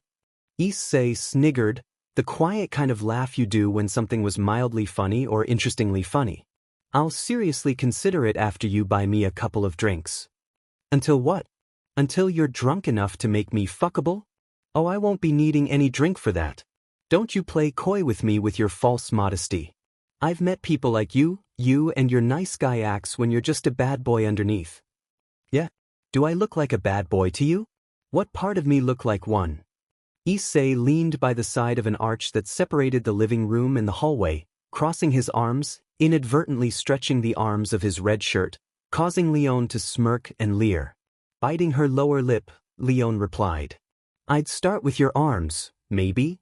This exchange is highly unnerving, Akame dryly commented, which caused the two to burst into short chuckles. "You haven't replied. Where are you heading to, Mas Hiatus? She wants to call you master on her own." "How cute." Leon tittered, earning a glare. "Gonna see my parents," Issei said with a flat tone, which quickly erased the jovial atmosphere. "I want to be sappy for a bit. And oh, before I go, do you feel anyone when you received the letter?" Leon raised her sleek brows. "Letter? You mean that letter?" "Not really. I was probably showering when it came by the front door." "You don't focus much when you shower, eh?" "Didn't try to sense anyone or anything, so I can't tell if it's a human or not either." "Sorry." "Well, that's iffy, but what else can you do? Anyway, I'll be in touch. See you girls later." You sure you don't want company?" "What? And let you see me cry ugly tears?" "Yeah, no. What's wrong with tears? I think men who cries are manly." "But..." "Sure." Issei muttered dismissively as he sauntered the hallway. It really was unrelated to manly or not. He just wanted to be alone and be depressed for a bit. Leon quietly stared as he made his way to the front door, admiring his broad shoulders while imagining him getting undressed. "He's pretty sentimental, isn't he?" "He has his reasons," Akame said vaguely. She wanted people to respect her privacies, which was why she respected people's in the first place. If only Leon could do that. "I'm gonna sleep. I'm tired." "Same, now that you mentioned it." And the two would have made their way to their own bedrooms. Akame's was upstairs while Leon had the master bedroom to comply her needs for some companionship through the night, but they stopped once they felt the unmistakable feeling. A sudden shift in the invincible seams of magic. An arrival that was inhuman. Unnatural. A devil. The assassins spared a knowing glance with each other before readying up for a fight. Akame seamlessly grabbed her sheathed sword resting by the couch, while Leon instantly transformed onto her king of beast form as flames covered her arms and hair, covering them in claws and longer mane respectively. The two rushed to the hallway. Dragon or not, they would never let themselves rely on his help. But they froze when their eyes met. His warm hazels and her icy silvers, the only difference being his weren't as warm and hers no longer as cold. Exchanging no words, staring at each other. She could see right through him. 5 years she had known him, and she could tell when he was hiding something under that carefree expression of his. A small nod. "Graphia. Fancy meeting you here. Been a year, eh? Care for some tea?" "I've heard," she whispered. "I didn't imagine you'd return to this city, however. I felt your presence." Issei sniffed, scratching his hair. "Well, I've gotten a bit rusty." "It's all right." "Of course it's all right. I'll get you some tea, though I don't think they're the type to drink teas." "Hey, speaking of which, I met these two girls just now. You want to meet them?" She took a step inside and closed the door behind her silently, paying no heed to the two assassins who had taken a defensive stance, their cautious eyes pointed at her. "It's all right." "What are you talking about?" He sniggered. "I'm doing fine. Just remembering stuff." "Hey, do you remember that time she thought salt is sugar? That cake was the saltiest cake I've ever had the chance of eating. That was kind of funny, wasn't it?" "The silly girl." "It's not your fault. I buried her on her favorite place. I think she'd like that. You remember that lake you used to make fun of because it had no fishes? You were looking forward for fishing too. It's all right. You don't have to hold yourself back. It's me." "Yeah, I know that." He choked. His smile cracked. "I'm not. I don't know. I should have been there, you know? I could have prevented this. If I just dash. It's all right as it. You don't need to say anything." That carefree wall crumbled as Issei felt the earth just collapsed beneath him, black claws dragging him to a bottomless abyss, tearing his chest open. His face softened, his smile wavered and loosened, crumpling to a stubborn frown as fond memories flooded over him. Graphia herself loosened her expression, melting to one of sympathy as she watched the dragon fell apart. "She's gone, isn't she?" Those were the last words to fall from his lips, as Issei hung his head low, and he stood there, stiffly staring the tiles as his silent tears fell. The bigger they are, the harder they fall. And a dragon crashes hard. Issei broke down. The indomitable, perpetually flippant, openly perverted and once joyful Sakurai broke down as a heartbroken man, as the numbing truth, the full realization of the true loss of his wife hit him, ripping him to pieces. Grafia hurried over and tucked his head under her neck, lending him a shoulder to lean on as Issei wailed. Cruel, frantic sobbing racked his body as he took in deep stuttering breaths, unable to keep hold of his raw emotions, succumbing to the yawning sorrow as he cried into her chest. She felt her maid dress dampened as it soaked the dragon's tears, while her own had left a salty track on her cheeks. She hugged him tight as she could, as if by holding him she could lessen the pain he felt. It didn't, but Grafia tried doing what she could think of to help. Both Akame and Leon watched in silence. Akame lowered her head as she relived the day when she lost her parents, the only people she had loved, unexpecting the sudden sentimentality growing in her chest. Leon herself quietly observed, saying nothing, feeling nothing but an immense pounding of guilt racking her head after those words she had carelessly said to him. But he didn't show his frustration at her. He had all the right to hit her or even kill her, and he could do so. But he didn't. He went along with her silly games despite he was hurting. The dragon concealed his emotions from strangers, and now she had hoped she wasn't a stranger to him in the first place, because she wished she could take back those words. Hiatus Issei's shattered wails resonated through the house, yet another harsh reminder that even a dragon could be broken. There came a time where all we wanted was a little moment of solitude. The little break from all the currents of the world. A moment of complete stillness and noiseless. A downtime. A moment to relax and let everything clear itself like a fresh whiteboard, free from stains, before we start filling it up with scribbles on how to tackle a certain problem in our life. But it was a challenge for Issei to let himself slow down. He always had a complex of busyness in his system. Busy getting the girls to like him. Busy getting the girls off him when they liked him a bit too much.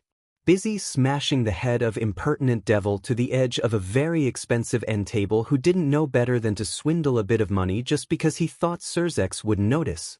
Busy worrying about some up-jumped selfish pricks who deemed themselves as the villains of the world, with all of their supremely short-sighted plan. Busy stopping them from actually succeeding those plans. Busy thinking about her. When she was there, when she was gone. Always her. Only her. This time was no different. Crouching on top of the roof, he stared into the white world under the blazing sun, unblinking.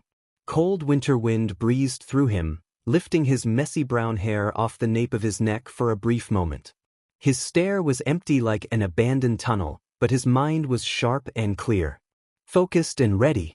He broke down, yes, but Issei had never been one to stay down forever. Never was, never will. The pain was fresh, but his resolve only scorched brighter. Falling was easy, but there was only one way up. When you had ups and downs, you eventually learned how to trick yourself into thinking that downs were simply UPS waiting to happen.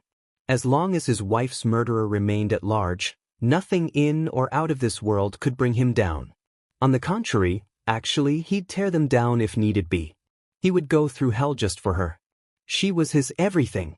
And when a man lost everything, nothing he wouldn't do. A dragon much worse. After a deep breath, he swiftly scaled down the roof, the balcony, one foot after another and one grip after another, as he descended his way to the back entrance. Everyone needed breaks to continue on living. He just had his. But awkward silences were never her favorite, but Akame did like silences, good or bad, so she didn't really mind the still air. The living room was as quiet as it was outside with its howling wind. Her master had been out for his own appropriate time, but way more than she expected. The silence finally got to Leon, who stretched her arms and let out a yawn while her yellow eyes observed the unmoving silver maid. "So," she started, her tone chipper as per usual. "What's between you and him, eh?" "What's it to you?" Grafia remained reserved. Stiff. Hard to imagine she could shed a tear if she hadn't earlier. Don't be so cold. It's cold enough already outside. Funny, coming from someone who wore practically nothing to cover her stomach, arms, neck, thighs, and legs. You too some an old flame or something? Grafia rested her silver eyes and let off a sigh. Akame simply watched as she wanted to see how long the maid could last under Leon's constant pummeling. I didn't hear a no, is that right? Come on. No need to be shy. Spill me the beans. Promise I won't talk unless I get heavily bribed. I find it hard to imagine him working with someone like you. Ouch. Leon feigned her pain. Akame knew tiny insults like that wouldn't get through her thick skin.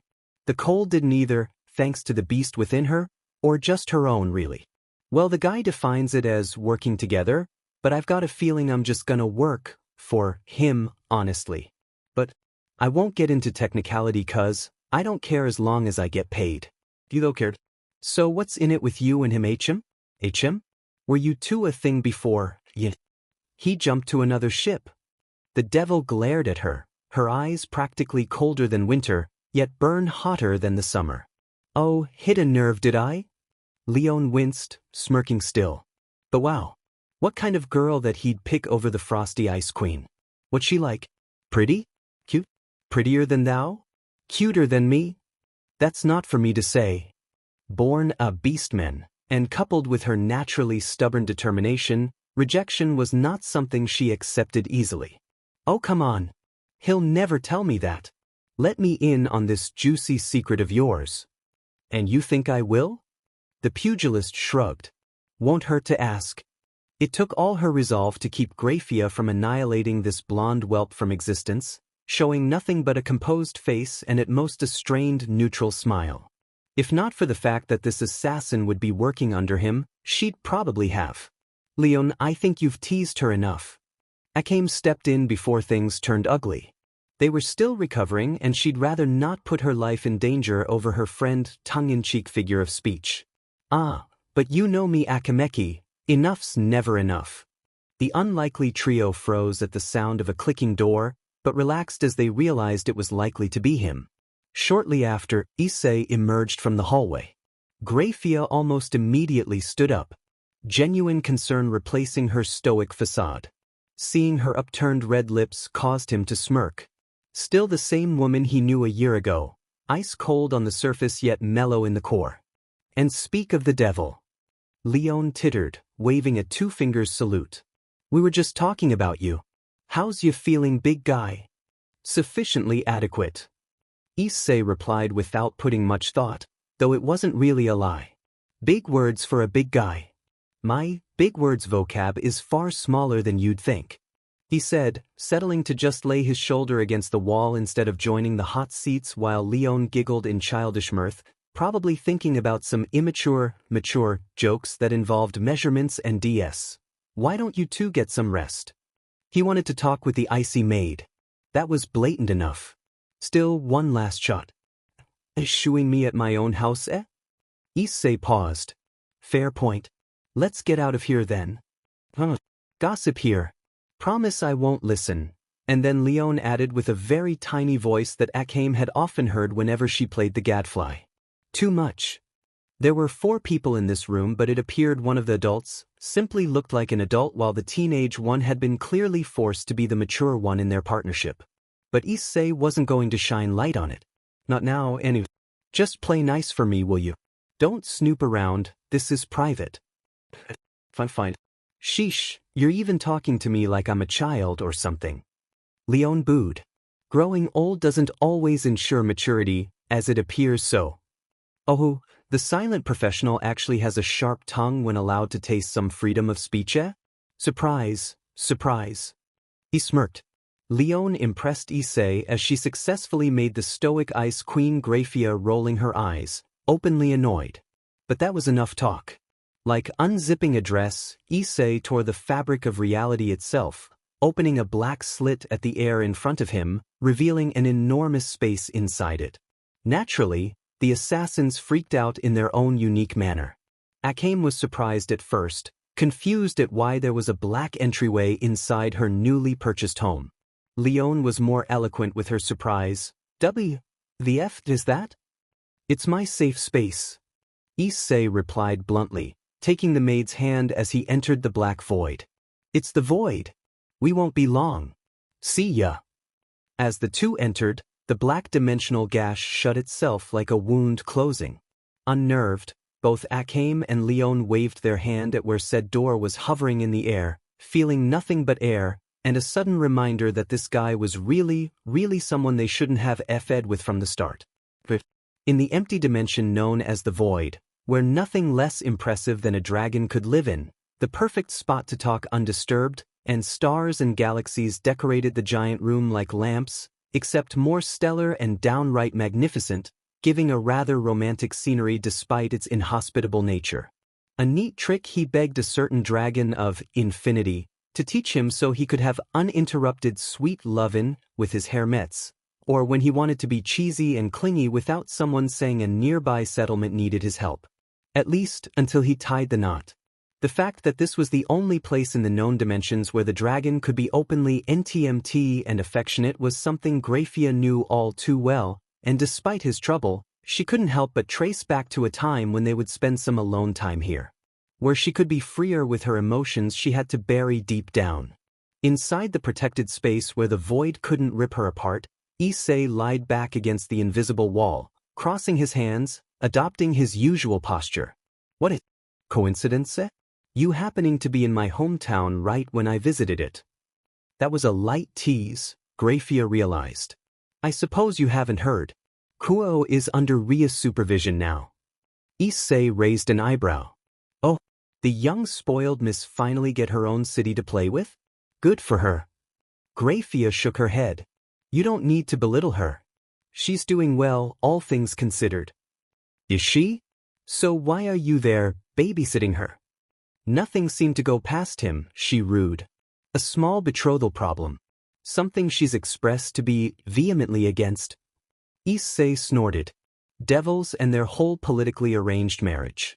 A good reason for him to leave that forsaken world. He'd never pawn of his children for some favors. But having kids was the last thing in his mind. So who's the lucky bloke? Belial? Can't be a Baal, can it? Not really sure about how you deal with the whole NCST thing, but Sai is Ria's distant cousin F. Lord Baal would never allow another of his kin to tie a knot with the Gremory. Graphia said, somewhat bitterly. It's Riser Phoenix. You know how he is, I say. That playboy. He laughed, widely smiling. He's a decent guy.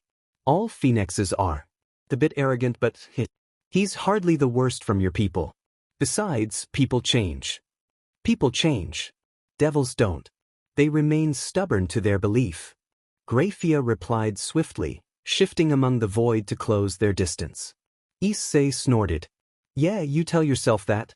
First time we met, you'd gave me frostbite just looking at you. Icy and cold and focused on your devilly duty to a fault. As Graphia approached him, he beckoned her with an opened hand. But deep down inside, you're all warm and cuddly. You're like a Russian Siberian bear. That's some comparison you gave me. He sniggered. What's wrong with it? You are pretty deadly and cold. She let out a defeated sigh as she lied at him, resting her face against his hard yet soft chest. She felt the rings he wore as a necklace, and felt a little bit guilty that she couldn't control herself better. I've missed you. She didn't bother to hide it. In truth, she had longed for this day to arrive once again. I wish we could have met under better circumstances. Issei squeezed her shoulder, squeezing her against him. Me you both. The two stayed together in their mutual embrace, content at the silence, as Issei slowly slid down the transparent wall and sat on the transparent floor. Graphia clung onto him the whole process, almost getting teary due to how long it had been. A year without you was the longest year I had gone through. That elicited a smirk from his rugged face. Oh, you silver-tongued devil, you dash. She glanced up at him, staring at him at the upper edge of her eyes, her pearly cheeks dashed with light red, granting her the ever-so-devastating puppy eyes. Tell me if I'm wrong to say that. Well, no. I'm a guy. Normally we're the cheesy ones. Of course we like it when a pretty girl flirts with us. It strokes our ego in the right way. Grafia huffed, giggling softly. Smiling softly. You're a strange man to bluntly admit something like that. You loved this strange man. Which one of us is stranger? Love. The defrosted ice queen corrected, brushing her fingertips against his jaw, feeling its growing stubbles. Present tense. She studied his expression. Conflicted. Silent. Which was understandable and expected. Normally, he would have smirked with a smug, arrogant air. Another something silly she never thought would prefer on seeing. Anything was better than this. Yeah. Present tense. Issei muttered, agree. She was gone, but he loved her the same. You know, I honestly didn't expect something like this ever happening. Strange, isn't it? I lived in a world where a life doesn't mean shit unless you're strong. But the idea that the same thing can happen to me was beyond me. Not to me. I thought being the Satan's enforcer would make me immune to things like losing my loved ones. Her red lips fell to a bitter frown. She clutched his hand as she listened. It's only when I met her it finally hit me. Hell, maybe I shouldn't have fallen in love with a bloody human, but hey, you know how it is. It was nigh impossible to control who you fell in love with. A lesson this once foolish dragon had taught her. I don't mean anything against you or anyone else, or comparing you to her, but, yeah. Issei whispered, unsure if he could go on, but knew enough that he needed this to force himself. She made me feel human, I suppose. Something Grafia and the rest of his former girls failed to realize, that there was something else beside their body that this man wanted most. When everyone around treated him like some kind of controlled monster, Issei just wanted to be seen and treated as no different than any normal human beings would, as a person. I tried to be very careful. Tried to plan for everything for her. For 2 years I've been careful. Got out of that demed world just for her. She was such a good girl. Sometimes awkward, but she's a good girl. I guess being untouched for a whole year made me lower my guard, and then he paused, swallowing the pain. Shouldn't have blinked. The beat. Not once. Not ever. He tightened his grip on her hand, almost like he was afraid she would leave too. He choked on a sob, scratched his eyes to swab the tears he couldn't blink to get rid of, and cleared his throat. He decided it was enough tears for a day. Grafia did the same, sking air to her lungs, exhaling as she wiped her own tears. Something inside her once wondered if she could have taken her place, as the wife of the dragon, but she admitted she couldn't. History would repeat itself apparently. She couldn't fill her shoes when she was alive. Now she couldn't fill the hole she had left. Issei coughed then, causing her to flinch. Anyway, thanks for listening. Thank you for telling me. Grafia replied, offering a smile. He responded feebly. Then, what do you plan to do? Tell you the truth, I don't know. It's obvious I'm going to find whoever did it. Break their world. Every single bit of it. Their grandchildren be dead. But after all that. And that reply single-handedly reminded her to the beast she was talking to. Every leader needed a mad dog at his side. Somebody who couldn't be predicted, somebody who could be deathly mad in the head. He was Surzek's beast, only difference was he was now a loose beast. It terrified her that he spoke with conviction. As though he knew his words would be right, that his words were a promise. Of an action he was bound to commit. I thought I was a monster. And I was fine with being that until she turned me back. Now what am I supposed to be now that she's gone? When you find that one person who connects you to the world, you become someone different. Someone better. When that person's taken from you, what do you become then? I wonder the same too. Grafia concealed her own share of pain, sitting up beside him, no longer laid against him. He was that someone for her even if she wasn't his. So then, how do you plan to find them? Do you need to hire those assassins? He chuckled. Heh, you don't like the blonde one much, do you? She reminds me too much of her. Grafia skulked, pouting a cute tiny pout that she would never let anyone other than him to see. Who, Kuroka? Issei's chuckle grew louder. Yeah, I doubt she'd play nice with a lion. She'd probably say lions are just big cats. Which they technically are. Grafia added, I've seen her working for a noble a few times, but I can't seem to see what she has with her. You didn't know either, huh? Drake had no idea either. Issei raised his brows. I thought she had Nemean lion, but pretty sure that's Regulus. Unless he died somehow. He's fine. Him and Sarorg has developed a strong bond. It's a shame Lord Bale refused to accept him as his own. Not surprised. Your old devils are like the boomers of my world, blaming their kids for everything while refusing to accept reality. Issei surmised as Grafia rested her face on his shoulder. And he rested his on top of her silver crown in exchange, right after he snatched away her maid headdress. Hey! It tickles. He reasoned. It's not like I won't give it back to you or anything. You are such a child. She groaned in response. You're going to miss that child. Issei joked. Back to the lioness. I'm bad at mythologies. What do you think she is? You think she has Aslan? Grafia disregarded his blatant joke. Perhaps the Egyptian one? I thought they only worship cats. Anubis is a dog though. A jackal. She corrected. Azazel mentioned an Egyptian lion-headed god of war, if I remember correctly. I don't know if there's a sacred gear containing its soul, however. Sacred gears used to be so rare, now everyone has it. God is like Oprah. Issei balked. You haven't answered my question. Grafia reeled back, realizing it was about time for her to return to her duties. What need do you have for those assassins? You alone are enough, I'd imagine. Well. As she got up, Issei did too. I'm not good at the sneaky stuff. Surzex send me to destroy a palace, not skitter inside it. Fair point. Though it wasn't exactly a palace he destroyed, but a third of the underworld as he annihilated Clippeth and then Hades for letting Samel cripple Ophis, ensuring a degree of order the Satans could maintain. Sometimes she felt strange to be able to talk someone who could and have brought cataclysm if he so much wanted to. She almost pitied whoever thought it was a good idea to murder his wife, for whatever reason it was. Will you be all right? Course I will. Issei snorted, almost sounding offended. Gotta have to if I want to get that sweet, sweet revenge. He playfully flailed his clenched fist, pretending he was an angsty teenager. It got a titter out of her. Will you? Her silver-gray hair flounced as she tilted her head. What do you mean? Well, you seem to still have an attachment to yours truly. Maybe I was concerned if I'll have to prepare myself in the future. I did swear to never hurt you.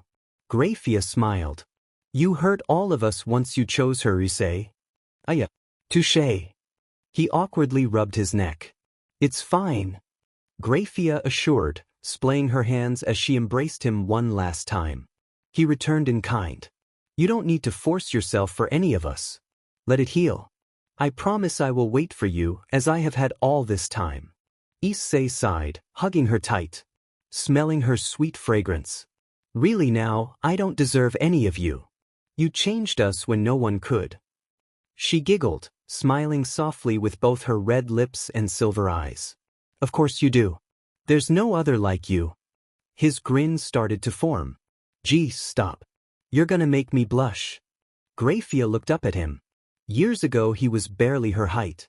Now he had grown a complete head from her. Once skinny and frail, now armed and tough. Once innocent and naive, now he wouldn't even think twice about killing. He had become quite the monster under Surzek's guidance.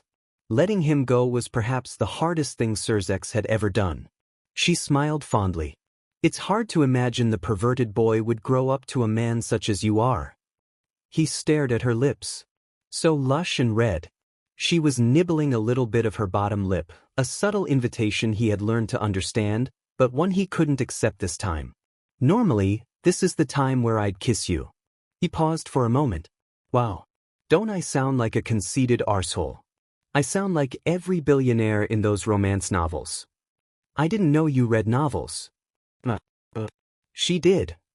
Issei's smile broke a little. Grafia giggled, breaking away from him. It's all right. Really? I do. It doesn't feel right. It's okay, I understand. No. I need to be clear with you. It's only right. He stared at her dead in her eyes with a fervor that nearly set her heart ablaze. I want to kiss you, but I can't when I can only think of her. I don't want to lie to you. Hearing his reason, Graphia's smile melted. I know. That's why you're a dear to me still, despite everything.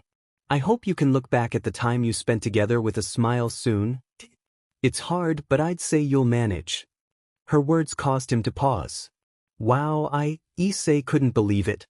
Back then it was him who had to melt her heart, and now the roles had been reversed.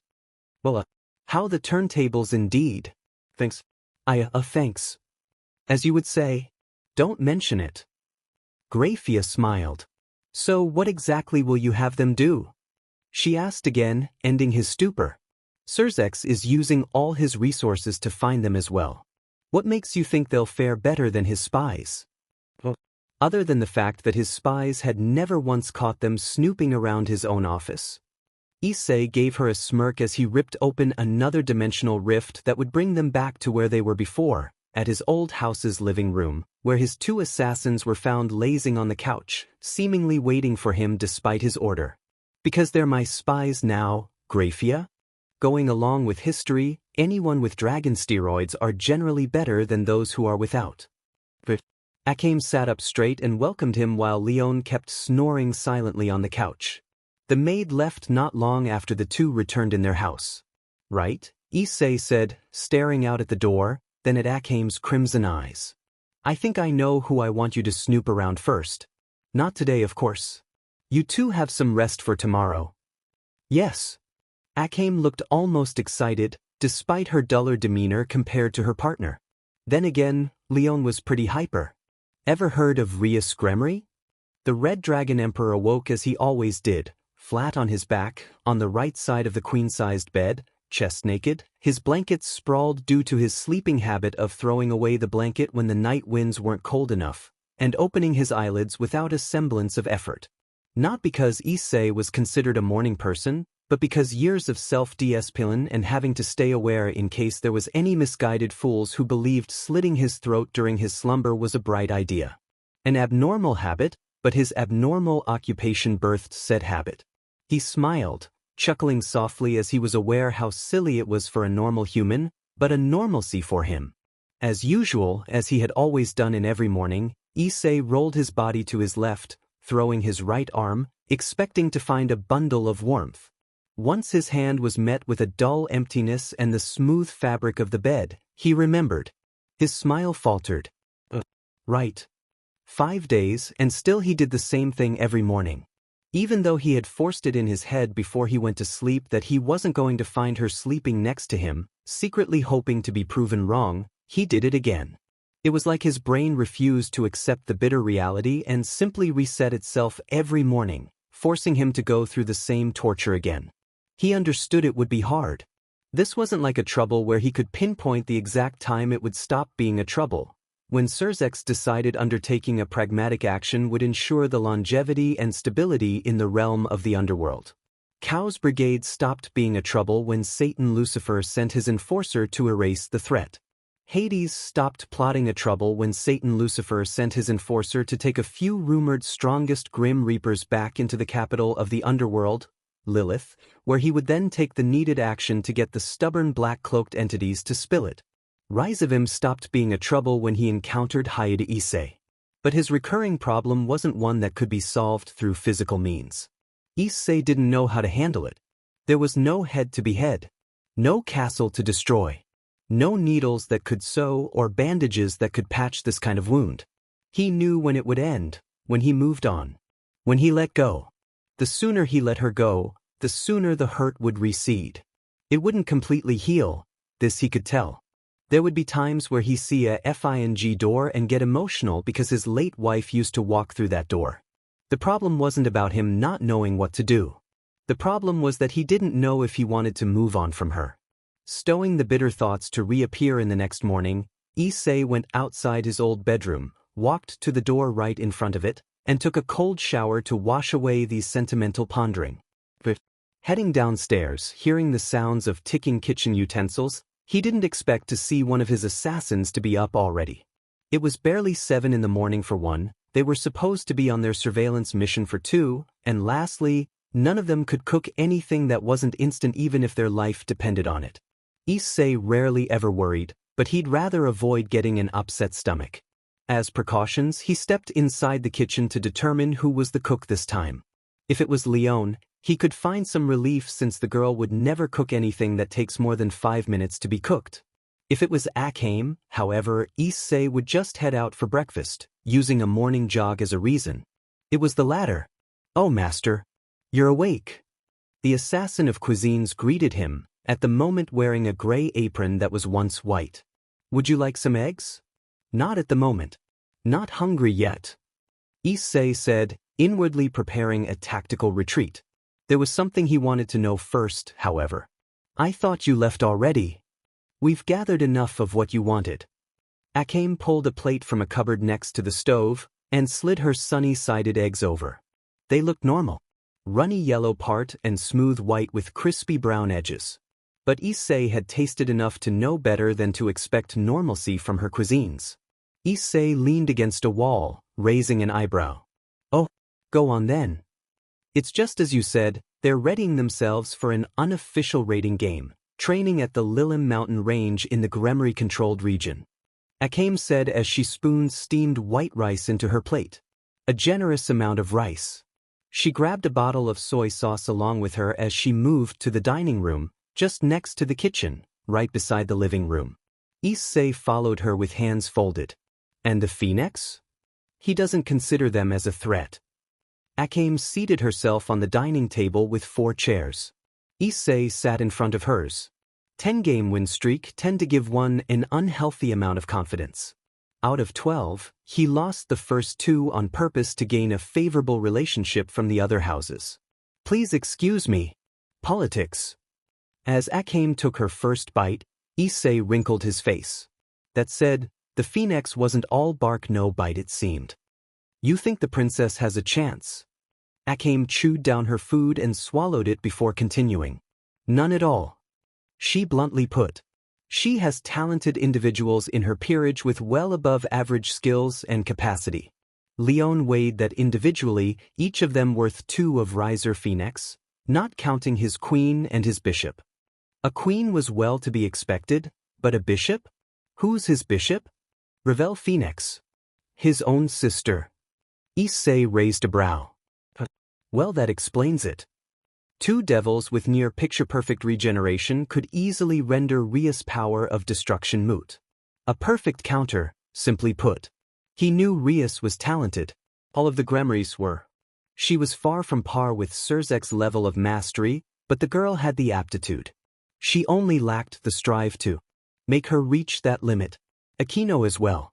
Barakiel's daughter was nothing compared to the fallen angel that was once the lightning of God, but she could get there. Her only barrier was her daddy issues, which he could understand.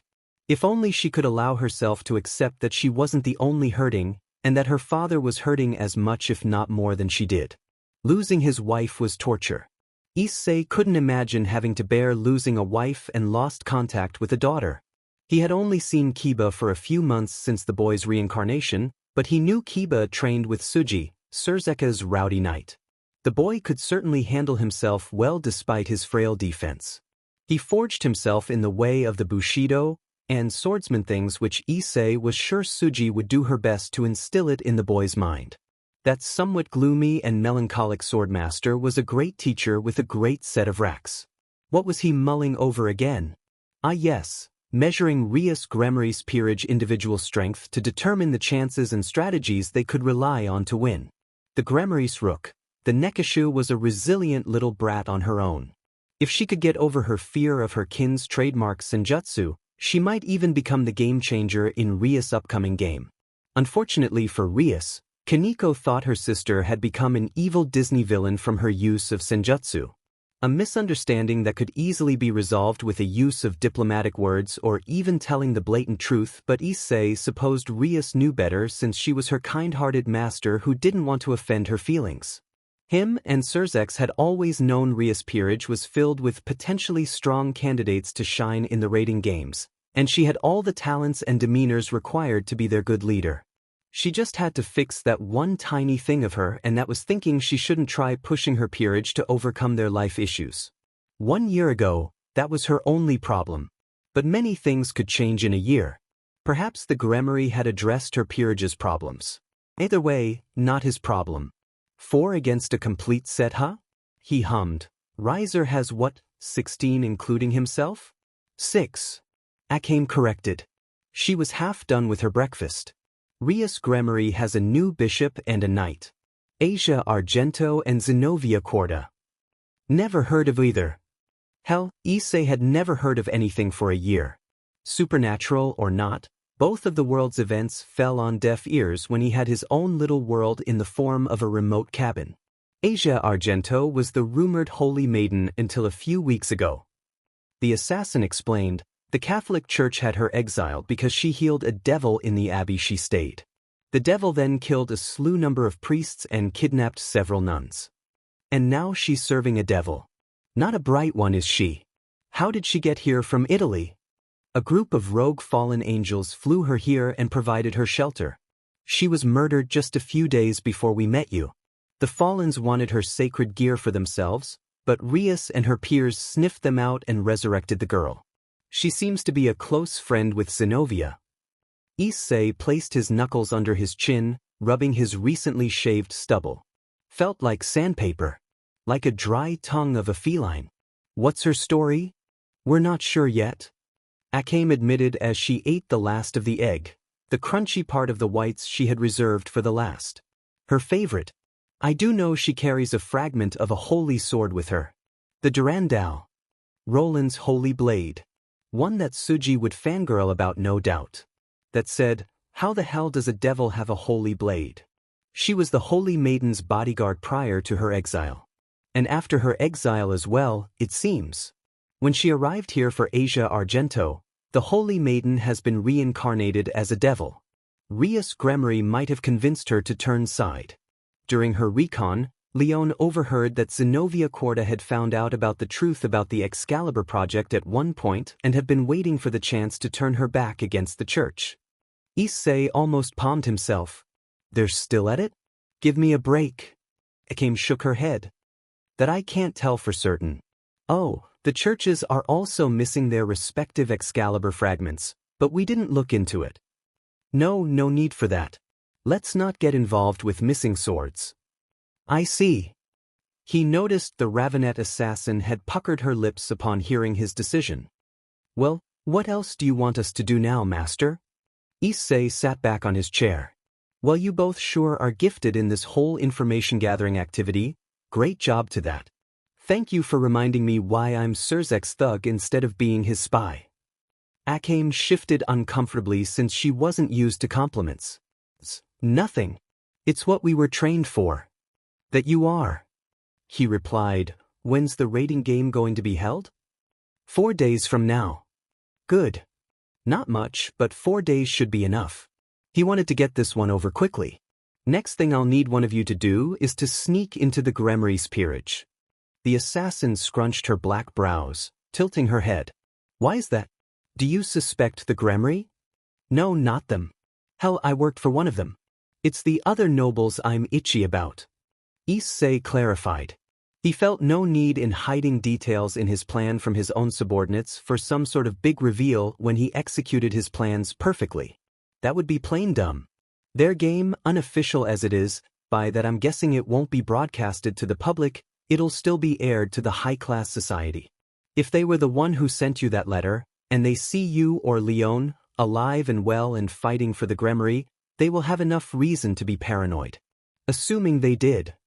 But some of them have hired us. Issei had expected that. That fact didn't even matter much. Can you name them?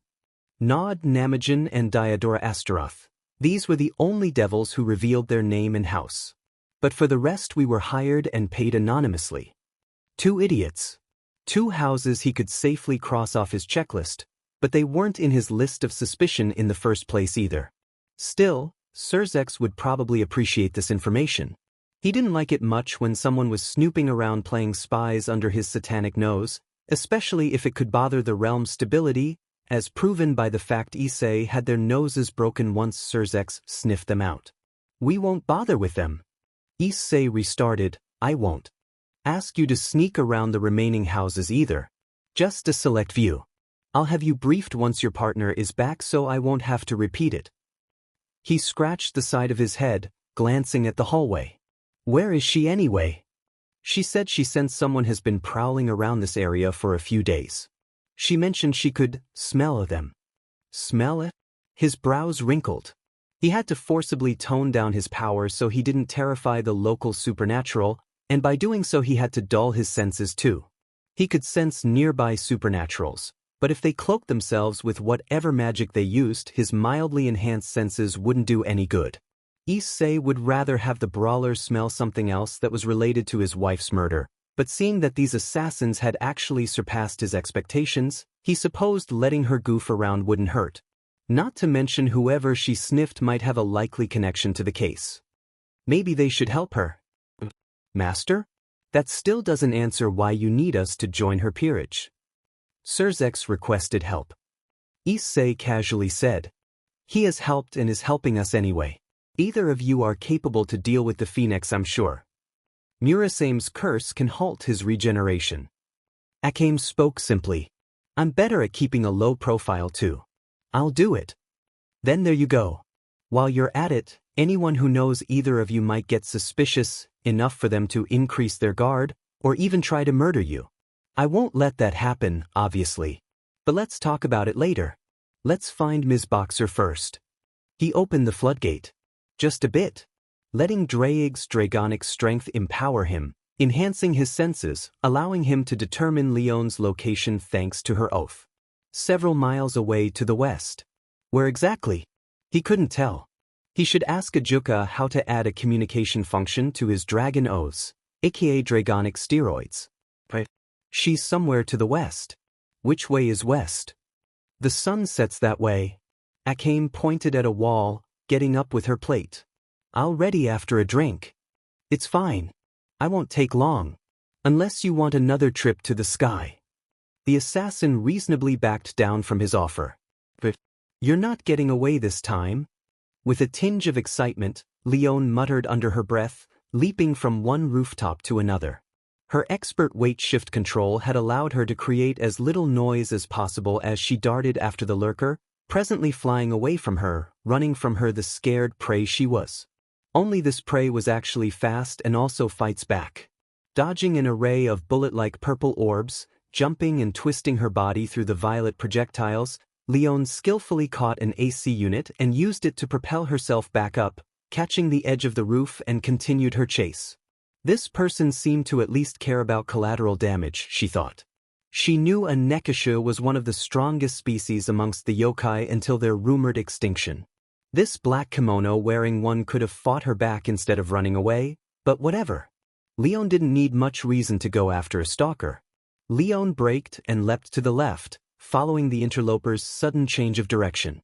She could use a pair of wings now, because her lionel paws couldn't grant her flight. It could, however, allow her to perform a massive jump. Yellow lights flared as she tapped into the beast's pool of power, assimilating the Egyptian god of war's power into her own. As claws replaced her hand, her blonde hair gained length, flowing longer, wilder, more fabulous, just the way a lion's mane would. The entire town flashed before her as Leon moved herself forward, passing several houses in under a second and closing the distance. She grinned, but her grin faltered when the Nekishu turned around, and acted a rectangular barrier that she slammed right into its shoulder first, intending to break through. What she failed to expect was that it wasn't exactly a magical barrier that could be shattered. It was an elastic magical barrier. Even being a lethal assassin didn't make her immune from Newton's third law. Widening her eyes, Leon watched as the Nekisha gained distance while she was sent back to where she jumped. Twisting in midair, she landed on a house's wall and rebounded back towards the Nekisha. Only this time, she didn't instantly go for her. She didn't need to make the same mistake twice to learn her lesson. Another keen reason why she was highly sought, next to the fact that she had taken a liking in serving those who pay well. Leon leaped again, her foot as swift and soundless as the wind as she closed the distance once again, bearing her trademark grin whenever her game was bound to meet their end. But this game in particular was a crafty one, and more to that, she glanced behind her soldier, and instead showing an expression of panic or fright, she had the nerve to smirk.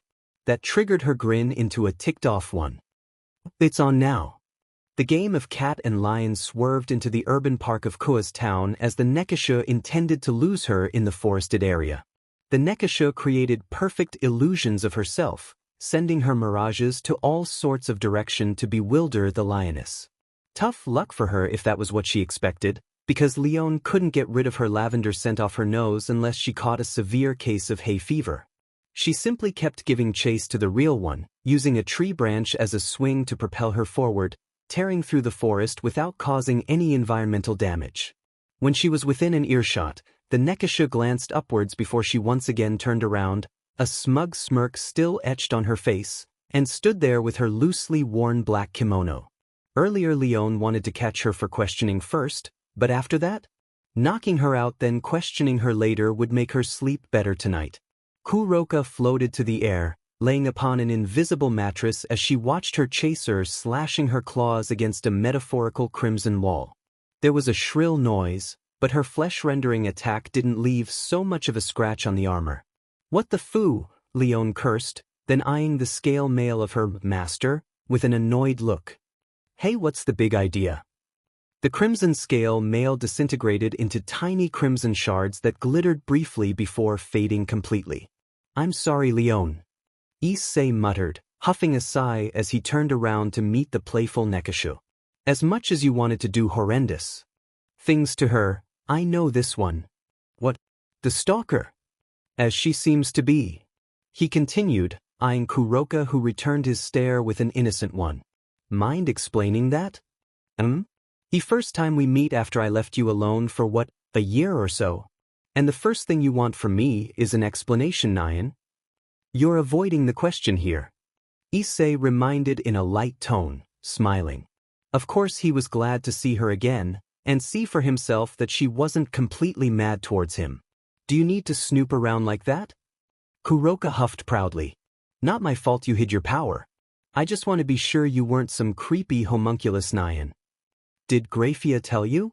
Well, let's see.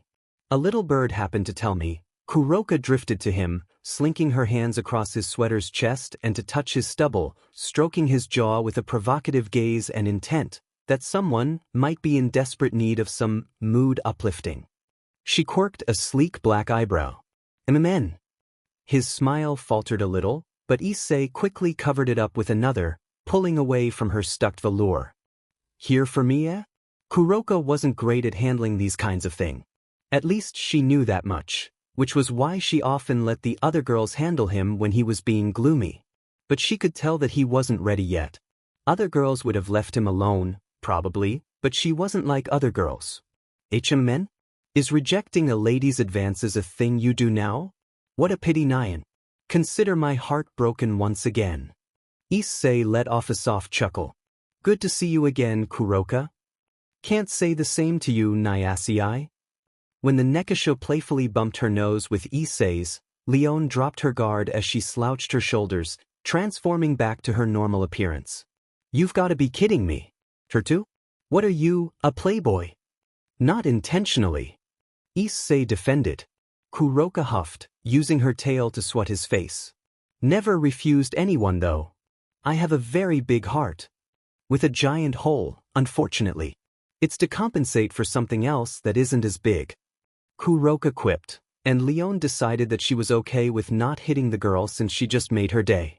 But as Kuroka was an expert sorceress, mass teleportation back to the house was child's play. Her magic circle shone a radiant purple glow, drenching the living room in its color and alerting a certain assassin that had been waiting for them. Akame had her cursed katana ready and unsheathed as she had taken a stance beside the sofa she was lazing on. But upon seeing her partner and master all at once, who was carrying another woman, she eased herself. You found the lurker? His other lover, more like. Leon grumbled, stepping off the vanishing magic circle and leaving the two lovebirds alone. We're here now. Issei said flatly to the woman latched on him like a backpack. You can get off. Nah. Kuroka whirred as she laid her cheek on his shoulder, pressing her chest against his back shamelessly. I'm tired from the hot pursuit. She took note of the other assassin with an impish gaze. Yo. Hey. Akame replied, scrutinizing the girl with peculiar raven black hairstyle, staring at her amber eyes with slit black pupil. I feel like I've seen you before. Probably in one of those wanted poster nyan. That's right, you're seeing at a criminal. Kuroka replied while Issei took her closer to the sofa and sat down. Amabu. Get off of me, you brute. Issei did as Kuroka whacked his back repeatedly, while Akame's eyes were still filled with both confusion and wonder.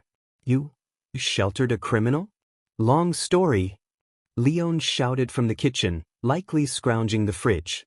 Hey, which one of you smartass ate my pudding?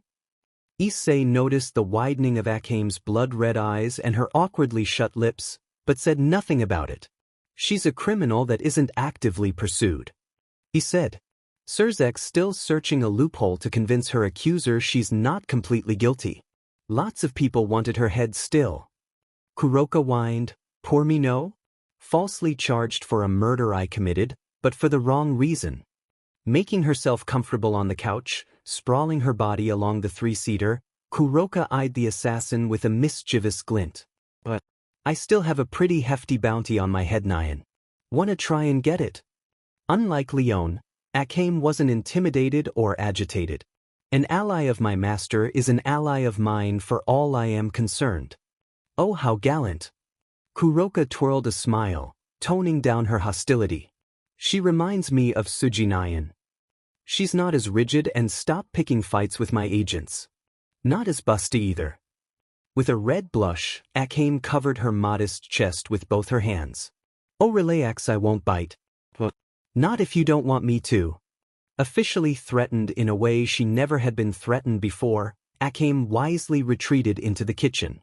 Getting berated by Leon was easier to handle than being trifled by a temptress with feline ears.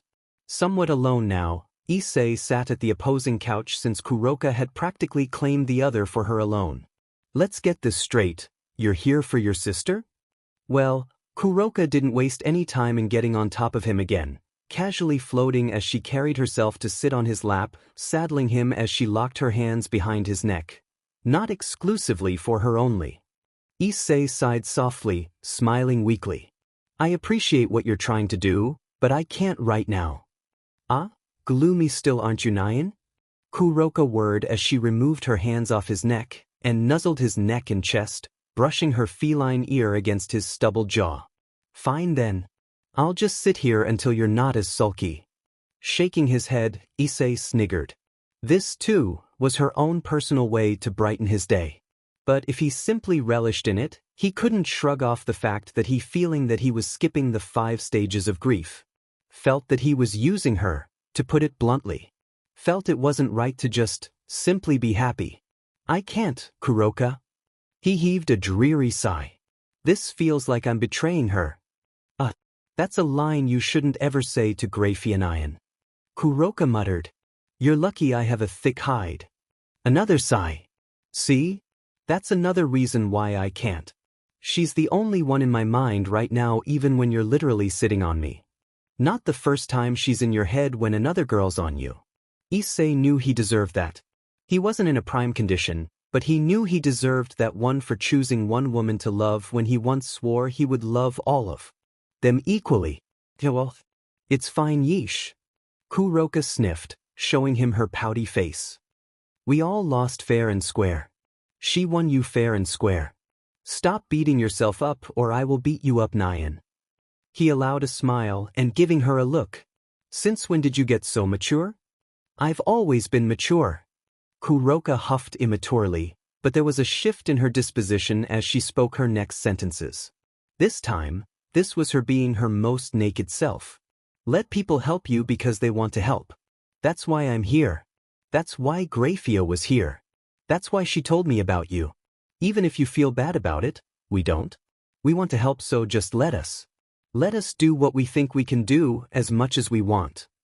Issei nearly crumbled then, but stopped himself from getting tearful and hugged her instead. He didn't deserve them. He left them for a woman. He let them go, and moved on when neither Kuroka and Grafia hadn't. What an utter failure of a harem king he was. Thinking about this kind of complicated things hurt his brain. Just focusing himself solely on vengeance was the easiest way he knew to deal with the pain, but he couldn't be completely selfish when he had others around him. He didn't know what he should do. He was trained to kill so he could protect. He wasn't trained to deal with an irreplaceable loss. Even then, Issei wanted to move forward. He swore to himself that he would find her killer. Everything that was related to the BSTRD. And once it was done, then maybe, just maybe, he could find peace. Peace from his self-sought redemption from his failure. And let her go. Thanks. Snaking her arms over his chest, and then resting her head on his chest, listening to his heartbeat again, Kuroka nearly let her own tears spill if not for the fact that there were others around them. Don't mention it? Stupid. She whispered. Many thought she was a carefree individual. Well, she was. Until he showed up and gave her a reason to care about someone other than her or her sister. I'm sorry about her. Me too. I missed you. Me too. I miss her too. I do too. The two went quiet for a moment, sharing the sting of the bitterness. Oh no. I think I'm gonna cry now. Still with her head tucked under his chin, Kuroka began to sniffle, and found herself frustrated. Damn it, I don't want to cry, dang it. Han has probably cried a river and my share. Issei pushed back the thought of her. For now. Issei stood up with Kuroka still on his hands. I'll get you to my room. Well, mister, you better hurry up because I'm starting to get flashbacks from every stupid moments we had together and they're getting more sentimental and I'm gonna... A hitching sob choked her tirade, and Kuroka failed to make any other noise other than a dejected series of whimpering as she buried her face on his chest, clutching his sweater, horribly missing a friend she could no longer tease. Both Leon and Akame stayed in the kitchenette as Issei carried Kuroka up the stairs, keeping there silent for their grieving master. Leon huffed once she heard the sound of a door opening and shutting. Man, she scratched her bright blonde hair, this is why I don't want to get hitched. Or get attached to things I don't want to lose like people and puddings. Especially puddings. Which you ate. Akame sighed tranquilly. I'm sorry. I was craving for something sweet. Cracking her hands, Leon smiled a sinister smile. I'll give you something sweet. In the face of imminent pain, the assassin worked her quick mind. Wait, master wants us to observe several houses. Oh yeah? Which houses? The brawler lowered her fists, postponing her capital punishment of one long grind to the head. The assassin realized she did not think this through as she should have. He was planning to brief the details, but he's pretty busy, I'd think. You think my feet? Leon spat. Now gimme your head, you thieving swine. Cold dread washed over her face as Akame backed herself to a wall. Wait, Leon. I'm sorry, I'll buy you another. Ow, it hurts. It hurts.